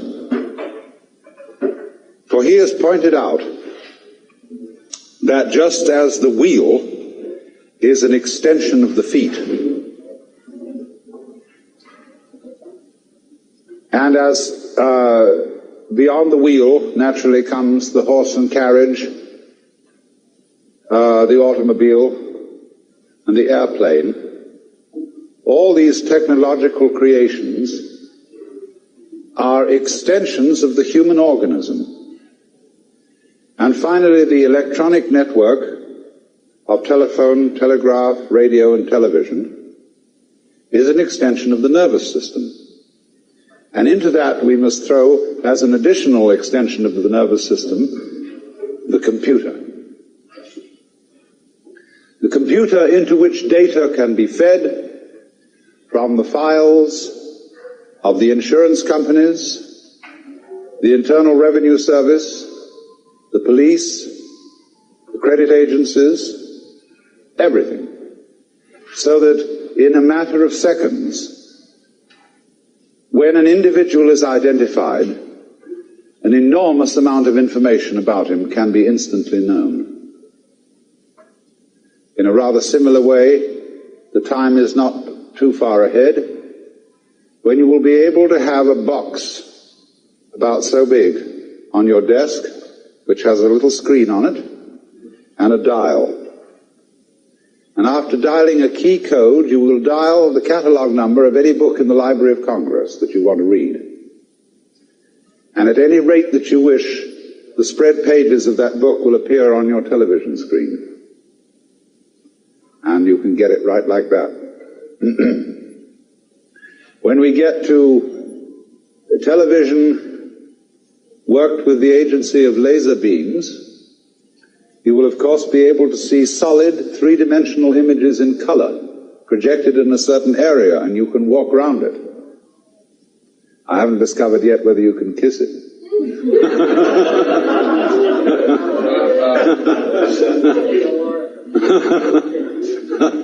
But when you get a phenomenon like that, it begins raising the question of where somebody actually is. When the reproduction becomes technically perfect, you see, you won't know the difference between the reproduction and the original. That's going to be a new kind of confusion. And we will perhaps even be able to think about the word reproduction in a new sense. We say now, one of the meanings we give to the word reproduction is sexual reproduction of the species, or the biological method. Then we have reproduction through photocopy, and all that kind of thing. Let's suppose, too, that we begin increasingly to be able to manufacture the parts of the human body in very perfect kinds of plastic. So that when your heart goes wrong or your kidneys go wrong, the surgeon will simply replace them with a plastic reproduction, which will work equally well. And perhaps they'll never be able to reproduce in plastic the brain, but they can at least put in there a radio device which will connect with a computer system of some kind, which will do the same job. So that then, after the years go by and your parts have been replaced, the serious question arises as to, are you the same individual? And we would say, well, no, you've been entirely replaced. Of course it does. You're being replaced all the time, though by a different method.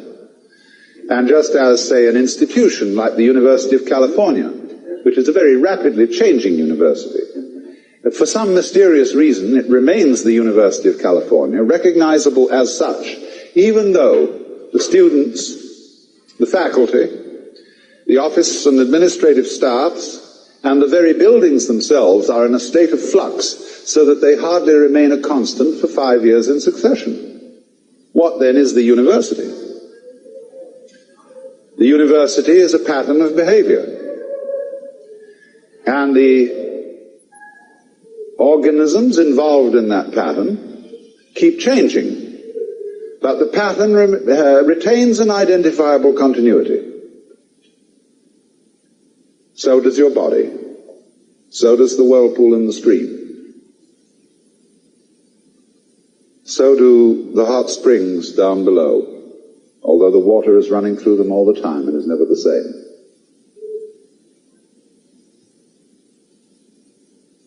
So you can envisage the reproduction of the human being in this electronic way, and at first you say, oh horrors, are we going to be converted into nothing but plastic replicas of ourselves? Will we be there in any sense anymore? Will the soul survive it? But you see, in the case of the University of California, it is what we call the University of California that is the soul. And its bodily expression keeps changing.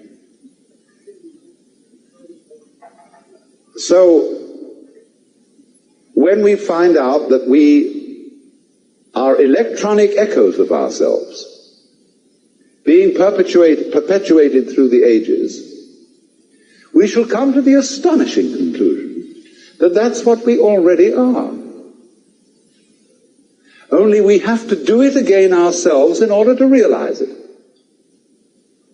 We are already the most remarkable electronic patterns from the standpoint of physics. So let's a bit lay that bugbear to rest. Although I must say, there is something about plastic in its present stage of evolution that is somewhat repulsive.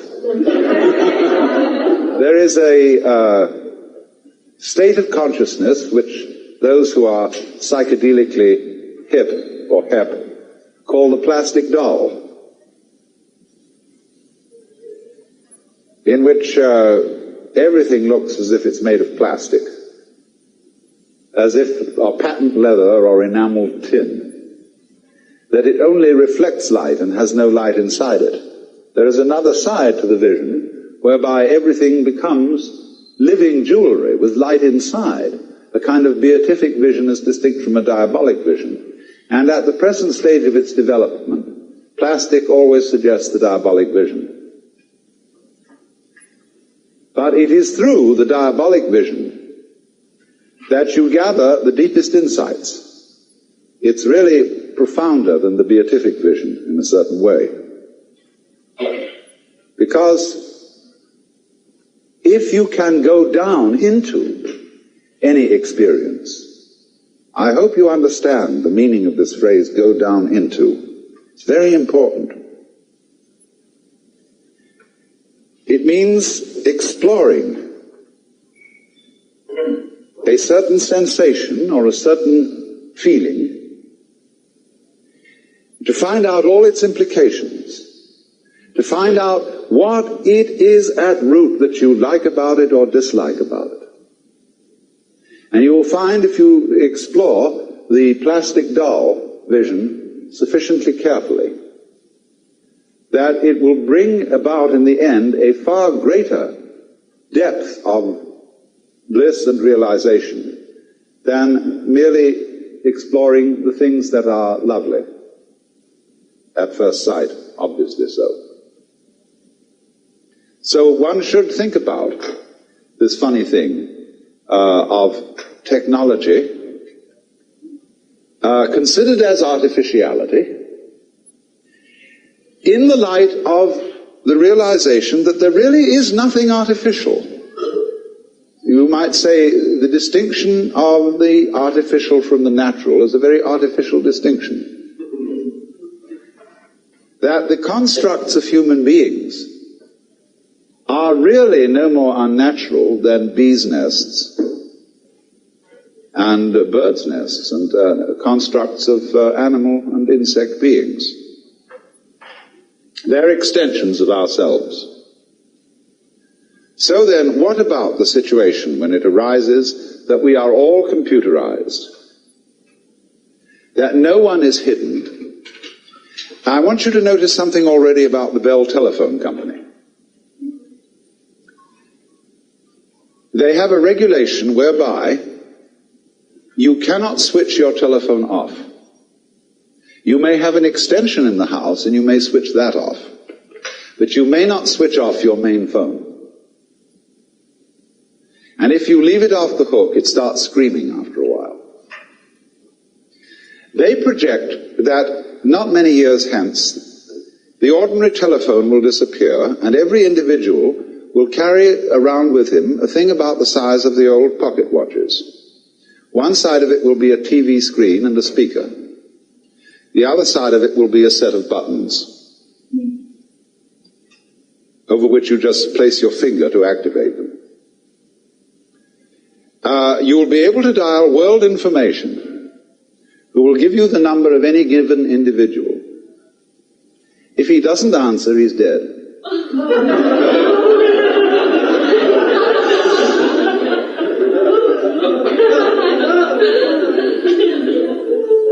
So under such circumstances, absolutely no one can get lost.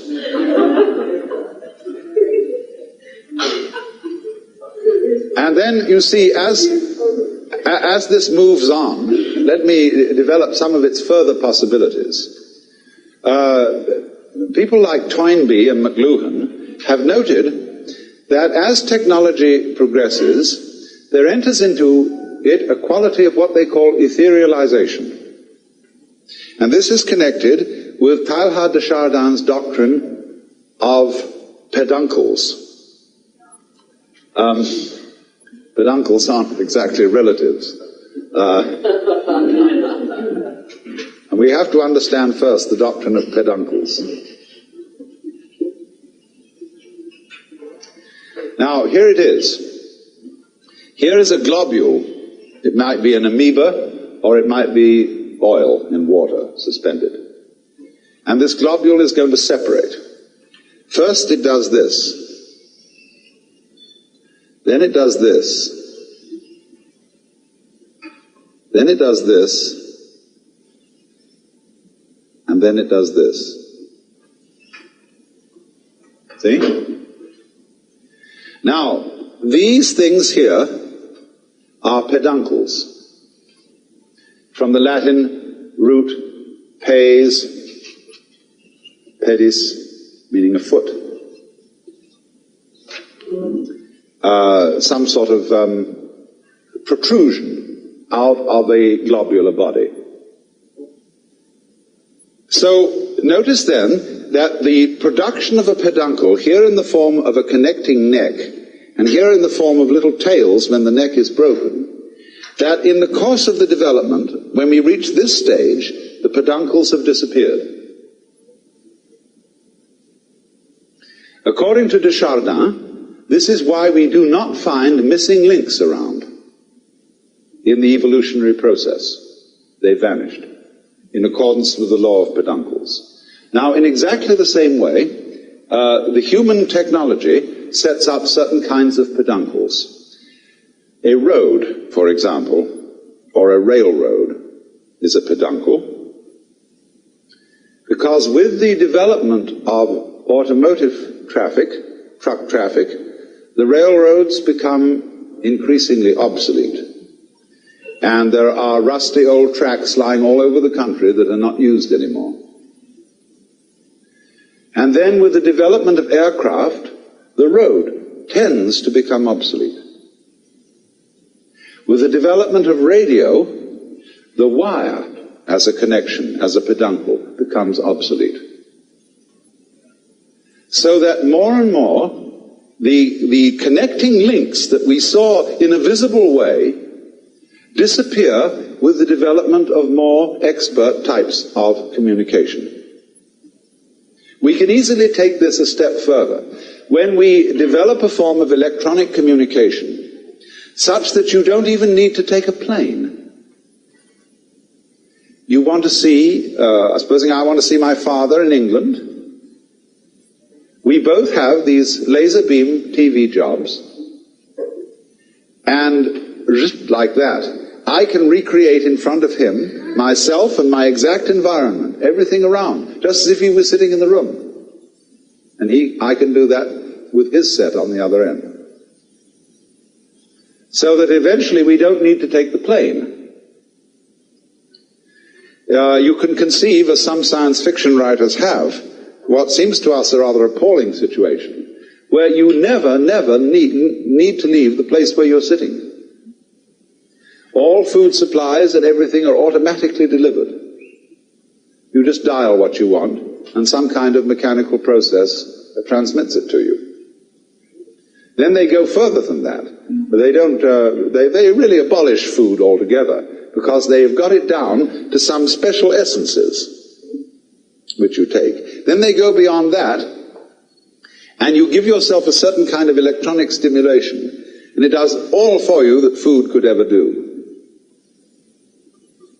And then you think, oh dear, what's the next step beyond that?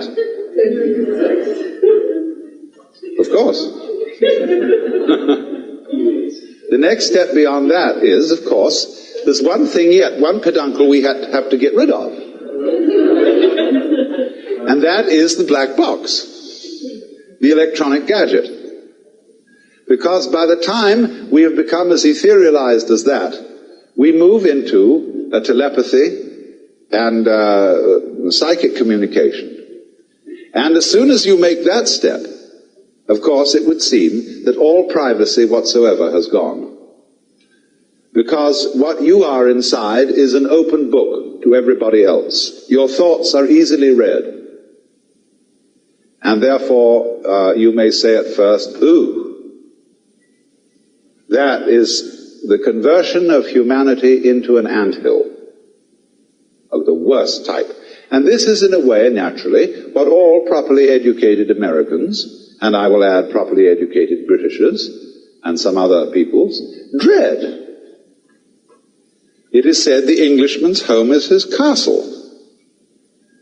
And everybody needs a castle, a place where you can get away from it all, and just be yourself. But even then, when you're away from it all and you're just being in yourself, you've unfortunately got a lot of thoughts inside your head that aren't yours. Because you think in the English language, and that was given to you by other people, and contains their prejudices, that you can't avoid them in thinking. Japanese people will say that when they think in Japanese, they can have certain feelings that are characteristically Japanese.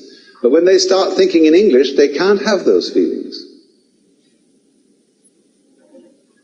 And so you are very, very much really in the sphere of public influence when you start to think.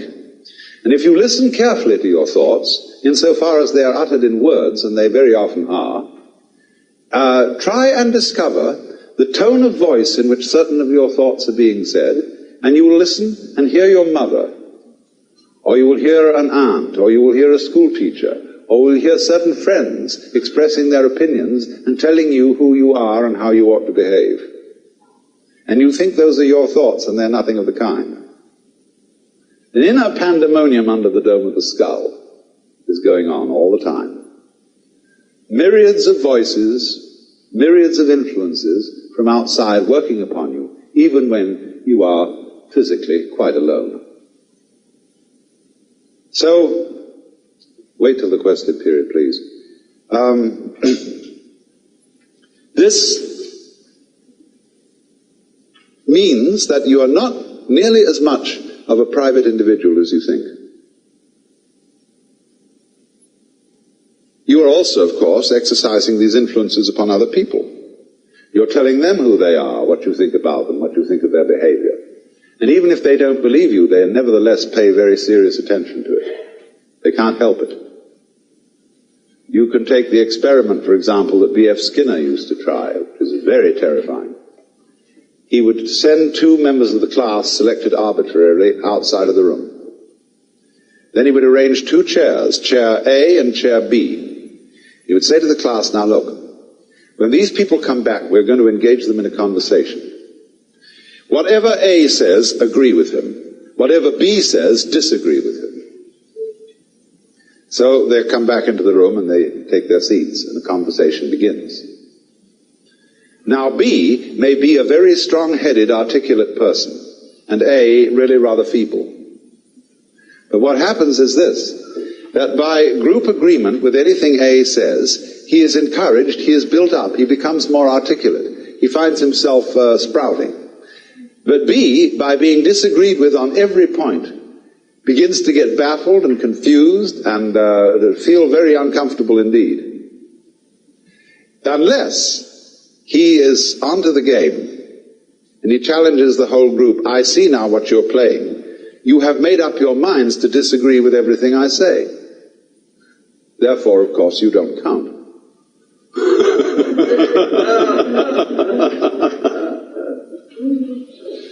I shall pay no attention to you. So, in this way, you see, we're already colossally influenced by each other. And this is why I think that Harry Stack Sullivan's basic ideas about psychopathology are in some respects more profound than Freud's. Freud is always looking into the individual history, into the physiology, into the depth psychology of the individual in an interior sort of way. But Sullivan was always looking to the individual as the expression of a social network. And the same in the psychology of George Herbert Mead, where he called the conceptions that we have of ourselves the interiorized other. In other words, the sum total of all the things that people have told us we are.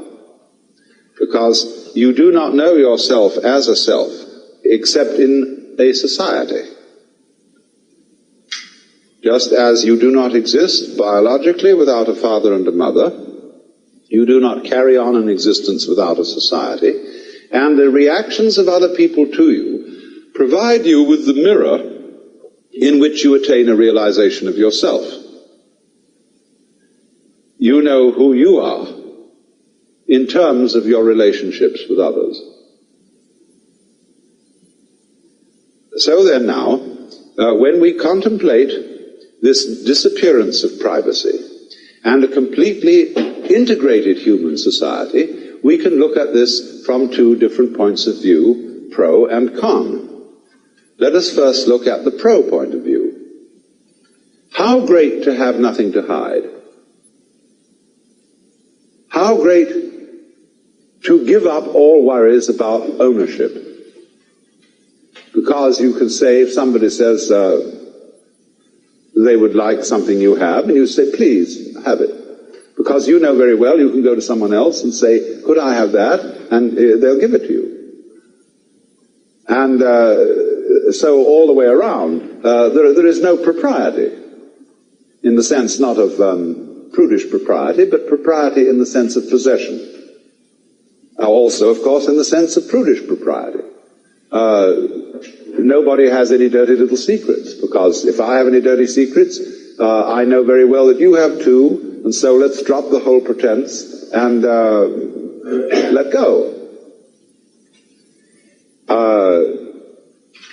So in this sense, there might be a very, very close fellowship between all people, in which there are no barriers, no defenses, and we all cooperate together beautifully and love each other. Now, let's look at the con point of view. Con point of view would say, yes, but surely, the more we communicate with each other in that way and have no property, and there are no boundaries, and there are no fences or defenses, then, just in the same way that jet aircraft makes all cities the same city, so this would make all people the same individual. Would that be what the Hindus mean by saying you are all one, you are all the Godhead in disguise? Would it mean that? Now, part of our difficulty in approaching this is that we begin from the standpoint of a certain conception of the individual person. And this is, of course, the Christian ego, which is the soul as a center of action and something alive with consciousness and intelligence that lies hidden in the bag of skin. As, for example, King John says in Shakespeare's play to Hubert, "Within this wall of flesh there is a soul counts thee her creditor, and with advantage means to pay thy love." See the image? Within this wall of flesh there is a soul. Within the castle there is the king. And every man's home is his castle. And so those of us who are brought up in that way, to feel A, that we are basically the soul in the body, and B, that every soul that exists is of infinite value in the eyes of God, we therefore have instituted, since the Industrial Revolution, a tremendous technological campaign to preserve the individual. We have all kinds of social services, hospitals, ambulances, medicine, welfare agencies, every kind of thing, with the one aim of preserving life, getting you to live longer, and giving what is called full opportunity for the development of your personality. To the myriads of Asia, this is almost unbelievable.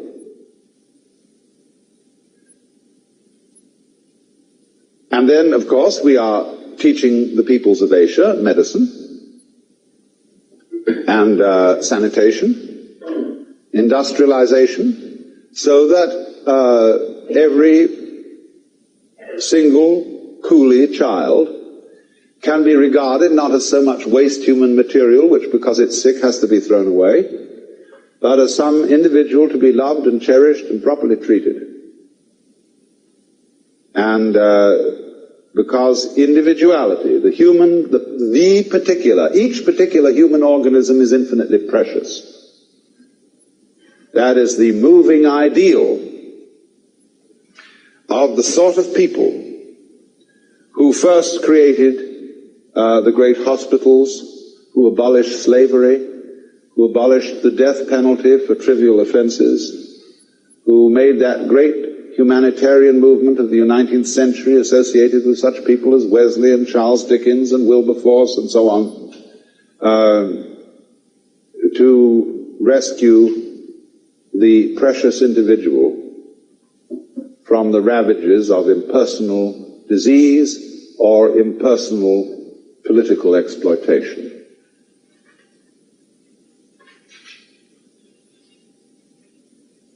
Then, when a kind of American capitalist liberalism achieved to some extent this sort of ideal, we look then at political forms which are socialistic or communistic and are leery of them because they seem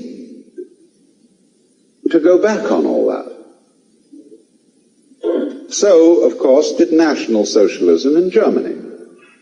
Because the position there is, it is not the individual who is the supremely important being, but it is the community, the state, which is supremely important.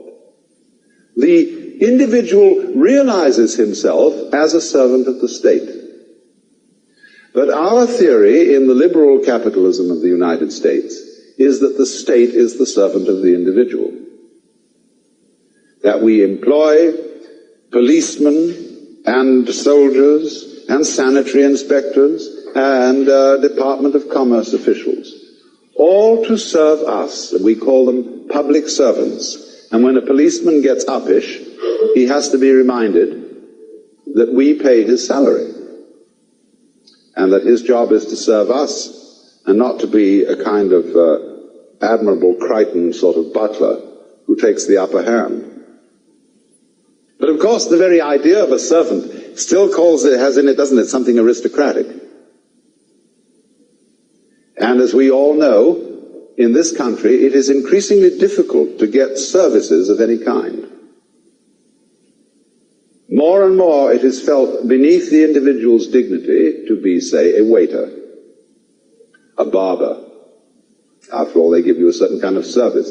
Certainly, it's beneath anyone's dignity to shine shoes, because that's the feet, and that's very low down. It's like kissing people's feet.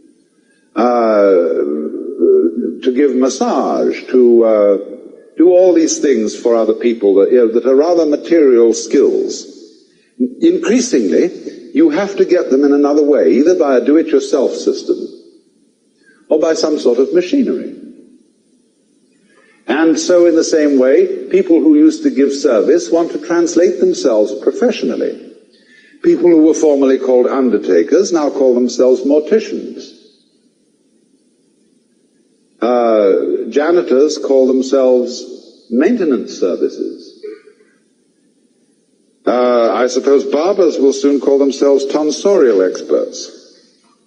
All sorts of things like that are happening right now in order to give the sense of equality all round. And so the guy who gives you gas at the garage will notice your first name on your credit card and will address you by it. I get very irritated to be called Al. I just don't respond to that form of address at all. But I suppose that's my British snobbishness. But here it is, you know, everybody slaps everybody's back. Now, I was very puzzled by this when I first came to live in California, because here the use of first names and this kind of familiarity is extraordinarily common.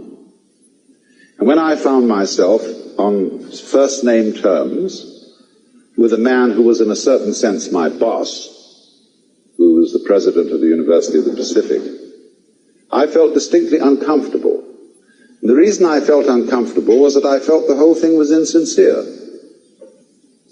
That there was not the kind of relationship between us which would normally be represented by being on first name terms. But there was what was much worse, and sort of effort to prove that there really ought to be that kind of relationship, when neither side had any intention of forming it. And that's very baffling if you come from outside. And you don't know, I suppose, what all good born and bred Californians know. What are the cues? The subliminal cues which distinguish one form of first name address from another. Of course, what eventually happens is that people have two first names. The published one and the nickname, known only to an intimate circle. Used only by an intimate circle. But you see, what we see in this, then, is the creeping socialism, the creeping abolition of what is precious and what is private and what is property, and feel that as that disappears, and as all fences disappear, the collection of human beings will simply dissolve into an amorphous mass. And indeed, there is a danger in that. We have seen people disappear into amorphous masses. We have seen Hitler's legions. We have seen the things that Chinese can do with what the military tactic called the human sea, when swarms and swarms of troops, all identically uniformed, are absolutely thrown at the enemy in wave after wave after wave. But let us not forget that the generals of the Western powers did exactly the same thing in the First World War. On both sides. They used the tactics of the human sea, in which the lives of individuals meant nothing whatsoever.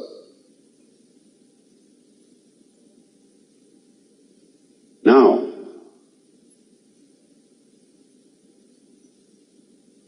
there are two different ways of responding to what we will call the invasion of privacy.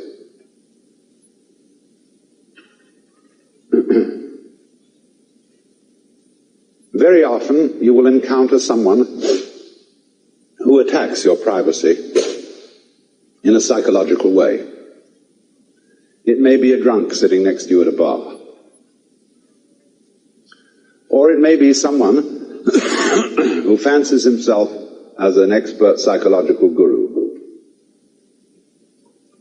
And when you express an opinion, or say, you know, you walk up to such an individual and say, "Good morning. How are you feeling?" Why do you ask me?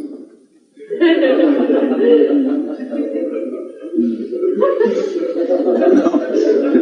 And he immediately, you see, he breaks the social rules whereby you communicate with another person without actually saying anything.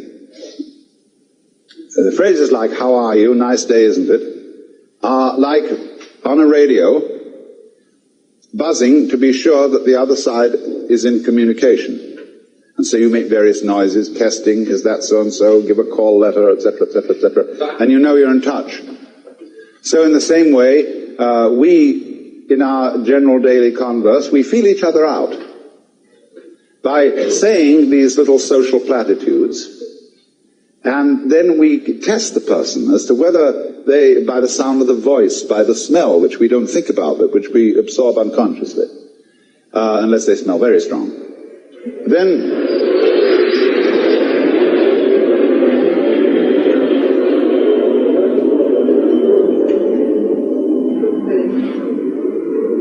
complete with bombs.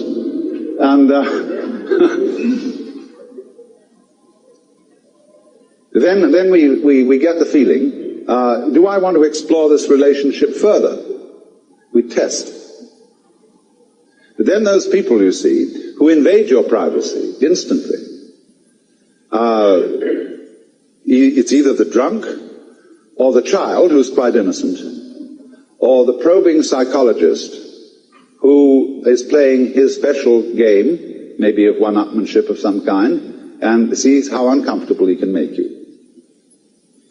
Now, what are the tactics of response to be in these various situations?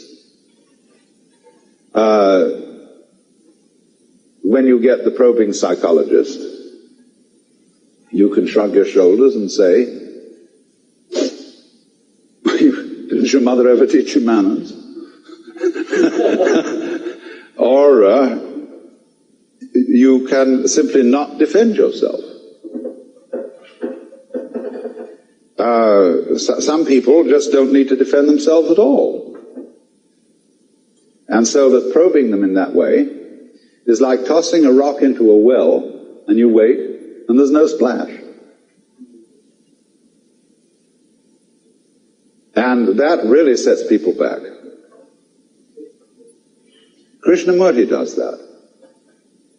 If you make a comment about somebody in his presence that is in any way adverse or critical, he gives us no response at all. So if you suddenly feel, like the Buddha said, you spat at the sky and the spit falls back into your own face.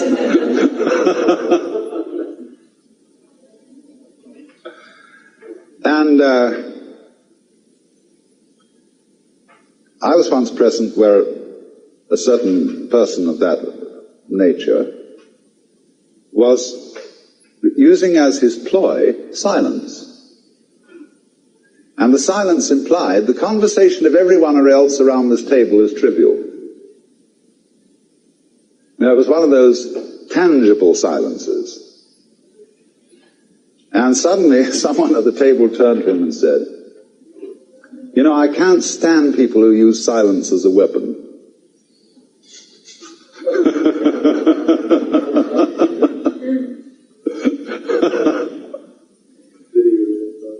No, a conversation then started. But, and it was a very, rather a disagreeable conversation, if I may say so.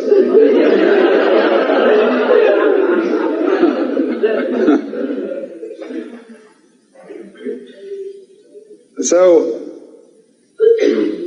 there is, you see, always the response to psychological attack, an invasion of privacy, as Allen Ginsberg does it. If anybody presses on him too hard, he'll strip naked. And if anybody challenges him to fight, he said, all right, you challenge me, I choose the weapons. Who's going to undress first?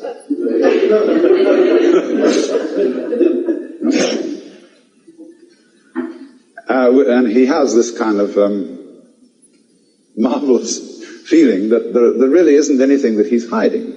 I don't know, maybe, but he certainly doesn't impress me as anyone who really hides anything.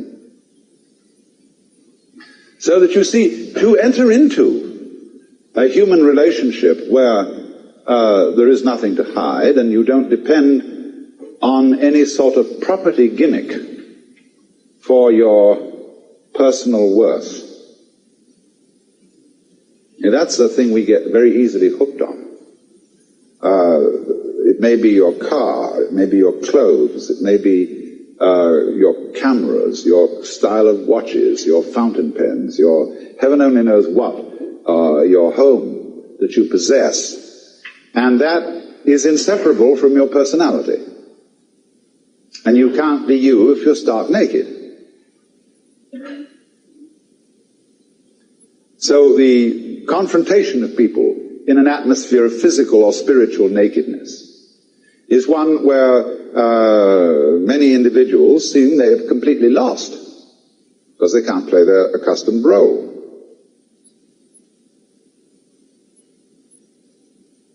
Because I have a certain advantage that even if I'm stark naked, I can still talk.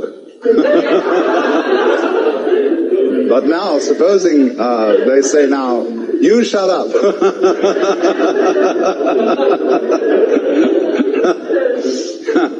Don't defend yourself with language, see?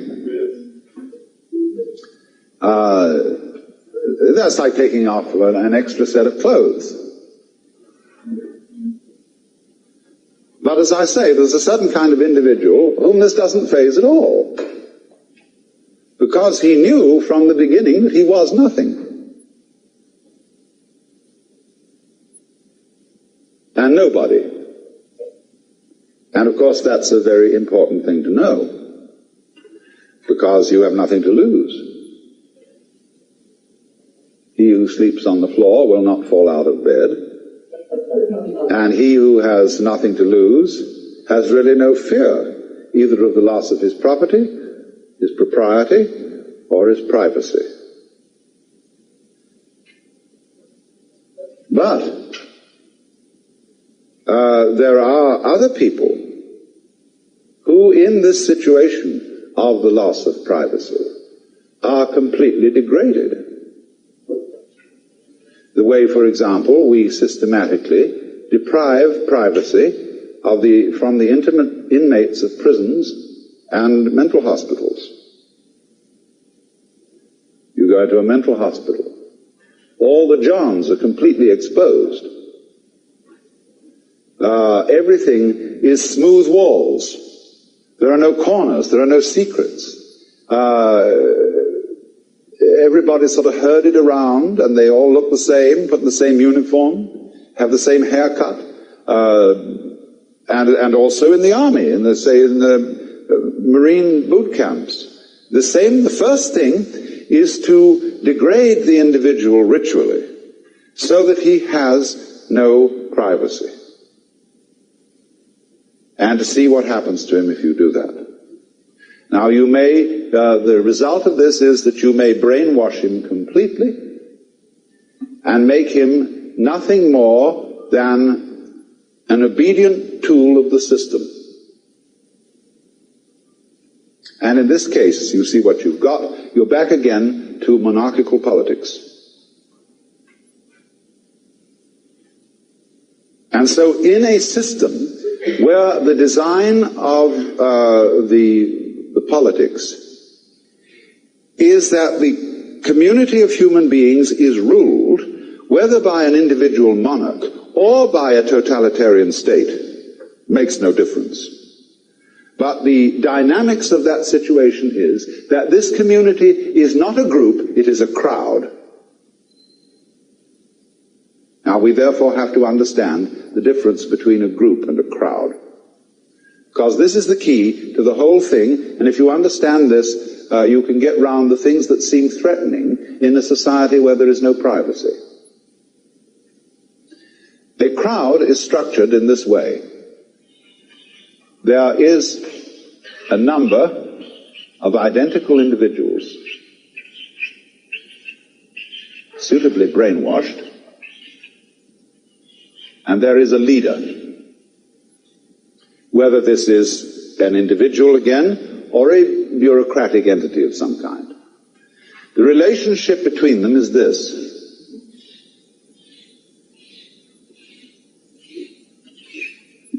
other words, the line of communication is from the individual to the leader. And they're not really in communication with each other at all. Except insofar they may communicate with each other, but this controls the nature of their communication. So in other words, when a politician speaks to an enormous audience, what he sets up is a crowd. Because the audience are individuals who don't know each other. They're just people, they're just heads or hands. And so the leader really communicates with them, and they can't answer back. Unless they do so as a group. Sieg Heil! Then they answer back. But all as a collective. Because along the lines of this kind of communication, supposing I talk to 1,000 people over the radio, and they all send me back letters, well, I can't read them, much less answer them. There isn't time. So this is a strictly one-way communication. Now then, let's look in contrast to that, to the design of a group. We'll make it a circle again for convenience. Now, a group has no leader, because it is itself an organism, and so the lines of communication run, first of all, like this.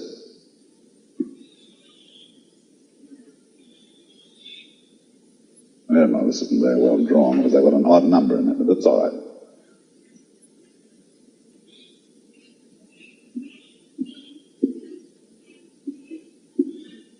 But they're much more complicated than that. They are also this.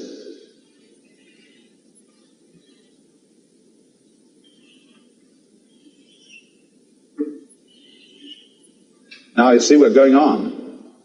Let's go this one around. Who isn't he talking to yet? He isn't talking to that one.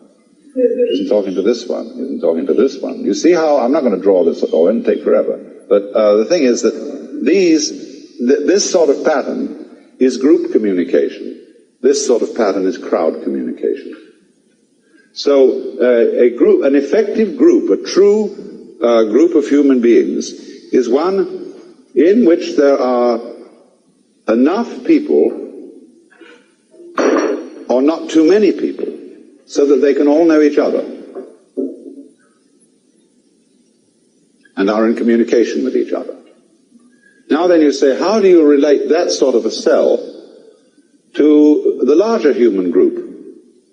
Why, very simply. Every group appoints one cell to represent it. And that cell goes and joins a group of representative cells. And they have to be of adequate size for them all to be in touch with each other.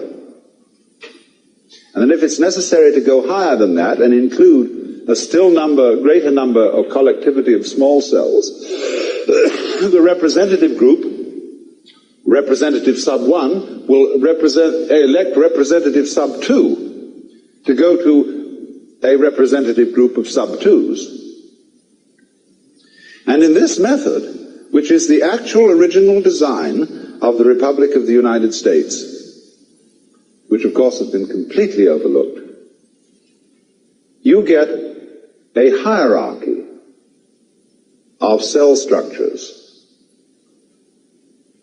where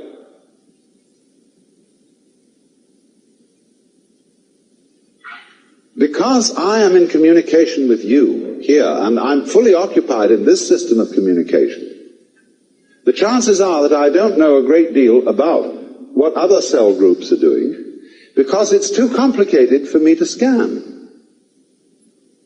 But therefore we will delegate one particular individual and say, you make a specialty of scanning these other groups around here, so that you have a wider knowledge. And so it goes, so that you have a hierarchical system of communication. You can call it government if you want to, because what we are simply talking about is an information system.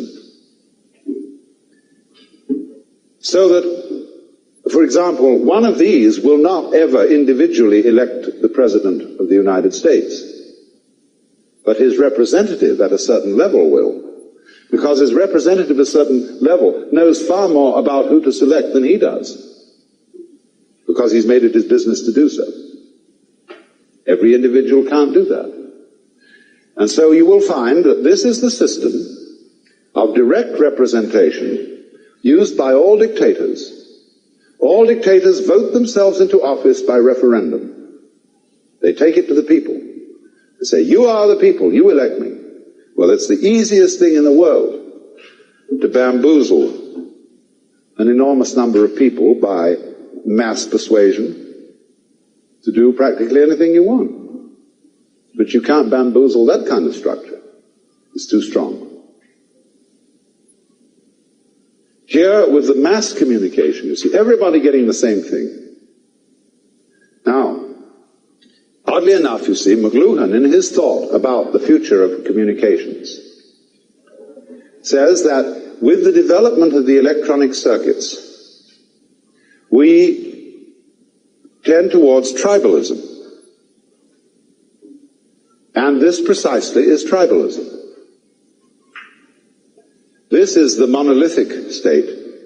This is the tribal community. This is utterly paternalistic. But this is different. This gives everybody a chance to have his say-so. And have his say-so not only in terms of a yes or no vote, but the unit, the tribe, is small enough for there to be a discussion. And that's why we can't understand about Indians, Amerindians, why they don't like the idea of voting. They have a powwow. They're like Quakers. The Quakers don't vote. They get what they call a sense of the meeting. Because they all know each other, and they consider putting a thing to a vote as a kind of unreasonable procedure. We should all get together and feel it out and establish through discussion a consensus. So this, as I say, is a very strong human cluster, very difficult to be pushed around by this. Now, as we have developed electronic communications thus far, we have things like great national hookups. So that everybody in the United States is watching whatever it is that comes over ABC or NBC at the major hours. And but that is, I think, a fairly temporary phenomenon. With the development of UHF, ultra-high frequency television broadcasting, and the more we develop microelectric machinery, the greater the capacity for the discrimination on the dial. See, as it is, you get a lot of interference, and therefore it cuts out the possibility of an innumerable cluster of stations. But as the technology becomes more perfect, you can receive an enormous number of different stations. And these stations will increasingly have machinery that makes them fairly simple to run. For example, with a videotape machine now made by Ampex costing $6,000 and a Sony television camera costing $250. You can produce a television show with only one technician. The average TV show produced in a studio requires 14 technicians to handle it. So, as this happens, you see, it means that there can be an increasing variety of the kind of material that is presented through the electronic channels. And McLuhan adds to this a kind of strange point of view, which is that it really doesn't matter what kind of material is going over, because the message is not the content of the television show, but your exposure to and involvement in that kind of a medium. Well, there's something to this. That when you touch a person physically, which is a sort of a direct communication, you don't necessarily say anything. It is just the act of touching that may give the message or the massage of affection or love. And so people love to wander into the streets and mingle with a crowd of shoppers, especially a colorful crowd going back and forth, and the feeling of all the interesting people around and everything. They're not saying anything to each other in words, but this exciting feeling of being involved in this colorful goings-on. And so in the same way, when we are plugged in, if not turned on, to a huge in and outing of human communication, we feel very like an old Italian peasant lady leaning on the windowsill and gazing at the busy street, watching life flow by. And in a way, you see, there's something, when you see it in terms of the old Italian mama watching the world go by, there's something very fundamentally good about that. Something we associate with colorful villages, exciting streets, and the romance of an archaic peasant-type person. But you see that sort of thing, of watching an ever-varying panorama of life, is not completely excluded by electronic technology. Especially if people in their net structure are organized here as true nets. This is not a true net. This is just a trap. One of the reasons that our technology is impeded and prevented from feeding the world properly is the failure of one of our networks. It's an information network, and it's called money, about which we have the most unbelievable superstitions and psychological blocks, which have been gone into at some length by Freud, who equates our valuation of money with our attitude to excrement, and a very complicated lot of complexes grow up around that. Money and our psychological attitude to money is a major obstacle to a proper development of technology, enabling it to do what it is supposed to do, that is, to save labor and to produce goods, services, and so on adequately. So I must introduce this with a story which is entirely legendary, indeed quite apocryphal. The great banks of the world at one time got absolutely sick of the expense and security measures involved in shipping consignments of gold from one bank to another. And so they decided that all the chief banks of the world would open offices on a certain island in the South Pacific, which was balmy and comfortable. And there they would store all the gold in the world. And they put it in great subterranean vaults reached by deep elevator shafts. And then all they had to do when one bank or one country owed gold to another was to trundle it across the street. And this was very efficient. And it went on beautifully for 5 or 6 years. And then the presidents of the world banks got together and said, let's have a convention out on this island and take our wives and families.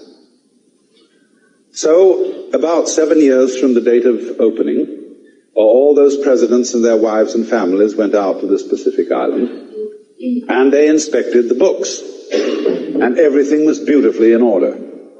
Then the children said, "Oh, Daddy, can't we see the gold?" They said, "Of course you may see the gold." And they said to the managers, "Let's take our children down to the vaults and show them the gold." And the managers said, "Well, it's a little bit inconvenient at this time, and perhaps the children would not really be very interested. After all, it's just only old plain gold." And the president said, "Oh, no, come now. They'd be thrilled. Let's go down and see." And there was further humming and hawing and delays. And finally it came out that a few years before there had been a catastrophic subterranean earthquake. And all the vaults had been swallowed up and all the gold had disappeared. But so far as the bookkeeping was concerned, everything was in perfect order.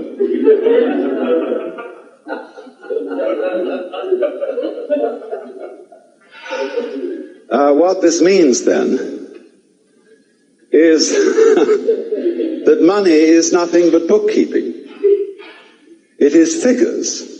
It is a way of measuring what you owe the community and what the community owes you. It is, of course, as you all know, a substitute for barter. If you worked on a farm and the farmer paid you in terms of ears of corn, onions, cabbages, and other vegetables, and yet you wanted a pot and pan of some kind, and you took a few vegetables over to the man who so made pots and pans, and you swapped. Some people used cowrie shells to stand for money so that you wouldn't have to barter and carry around all these inconvenient loads of goods. And then, of course, gold was used, because gold was rare, and because gold was supposed to have a constant value. You might ponder the question, when a banker buys gold, with what does he pay for it? The answer is a mystery called credit. Credit is bookkeeping. And as the economy of the Western world developed, it was found that there was not enough gold around, if it were to remain constant in value, to exchange goods and services. You could, of course, have changed the picture by putting down the price of goods and services to keep pace with the amount of gold in circulation. But nobody will ever put down the price. There's something in our psychology whereby prices always tend to go up. But at the same time, therefore, because the amount of gold in the world did not provide an adequate channel for the circulation of goods and services, all great industrial nations went heavily into debt. They created a thing called the national debt, which year by year gets bigger and bigger and bigger, to the horror and consternation of old-fashioned Republicans who pay their bills. But the reason for the increase of the national debt is extremely obvious. It is that with an expanding gross national product, there needs to be more and more money, that is to say, tokens of exchange, in order to circulate the amount of goods produced, which is ever increasing.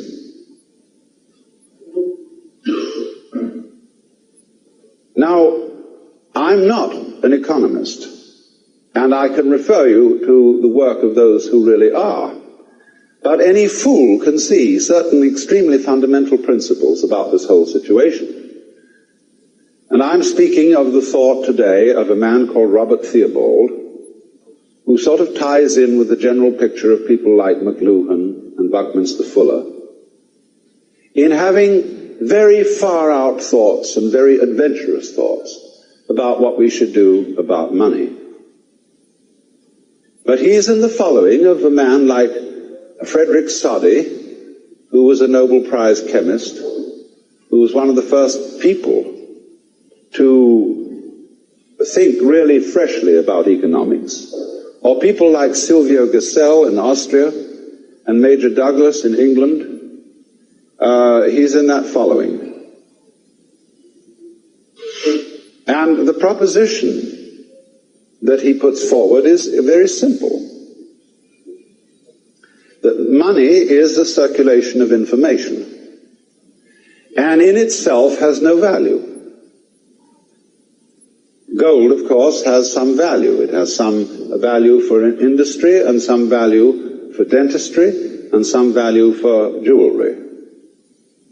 But as a means of exchanging the goods and services of the world, it is as primitive as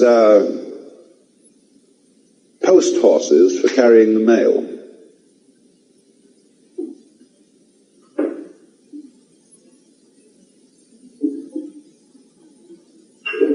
We must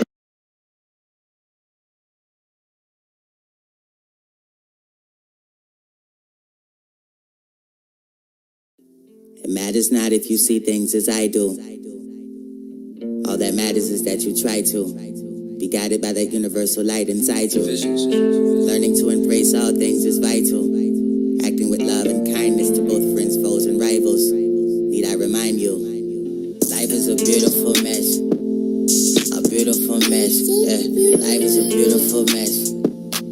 A beautiful mess, yes. Life is a beautiful mess. A beautiful mess. I'm trying, I'm crying, I feel like I'm dying. I'm doing my best, yeah. Life is a beautiful mess. A beautiful mess, yes. Life is a beautiful mess. A beautiful mess, yes. Life is a beautiful mess. A beautiful mess. I'm crying, I'm trying, I feel like I'm dying. I'm doing my best, yes. Have you ever prayed for the sunshine on a rainy day? Looking in the clouds for an angel's face, wishing and hoping they can take the pain away. At times we pray and it seems as though God never has a thing to say. Through silent nights and aimless days, know that your trials and troubles never came to stay. You have to learn to free your mind in order for the change to break. Know that life is a journey and sometimes we just need a change of pace, so that we may one day change our ways. Through changeless days and sleepless nights, you have to endure with peace and light. Embrace love and be polite, and be free for life. Life is a beautiful mess. A beautiful mess, yeah. Life is a beautiful mess. A beautiful mess, yes. Life is a beautiful mess. A beautiful mess. I'm trying, I'm crying, I feel like I'm dying. I'm doing my best, yeah. Life is a beautiful mess. A beautiful mess, yes. Life is a beautiful mess. A beautiful mess, yes. Life is a beautiful mess. A beautiful mess. I'm crying, I'm trying, I feel like I'm dying. I'm doing my best, yes. And sometimes it may be hard to look at life on the bright side, especially when your darkest hours arise at midday instead of nighttime, and all of your hope seems to melt away like candles when the light dies. But rest assured, everything will be quite fine. It is darkness alone that influences us to let our light shine. You and I live for the same reasons that Christ died, to sing the glories of heaven in each and every lifetime. In tight times you may pray for days and nights, but as long as you place your faith in God and not thy faith in sight, visions, even your darkest days will be replaced with light. Even your darkest days. Life is a beautiful mess. A beautiful. Life is a beautiful mess. A beautiful mess. I'm crying, I'm trying, I feel like I'm doing my best. Waste not all of your days and nights trying to figure out what's wrong and what's right. Although the mind and heart must fight, you have to learn to be still and trust life. Be not so uptight expecting things to happen instantly. If it happens, then it's meant to be. All things come together eventually. Walk like waves on the ocean to the beat of your own symphony. Let the seas of emotions carry you only with compassion and empathy. And love shine through your eyes with the energy of sympathy. Be at one synergy with all things that have life. Giving thanks and gratitude to whatever name you call Christ every morning and last night. May every word that I speak give you strength when feeling weak. These words that I leave are all you need on the path to inner peace. Waste not all of your days and nights trying to figure out what's wrong and what's right. Although the mind and heart must fight, you have to learn to be still and trust life. Visions. Be not so uptight expecting things to happen instantly. If it happens, then it's meant to be. All things come together eventually. Walk like waves on the ocean to the beat of your own symphony. Let the seas of emotions carry you only with compassion and empathy. And love shine through your eyes with the energy of sympathy.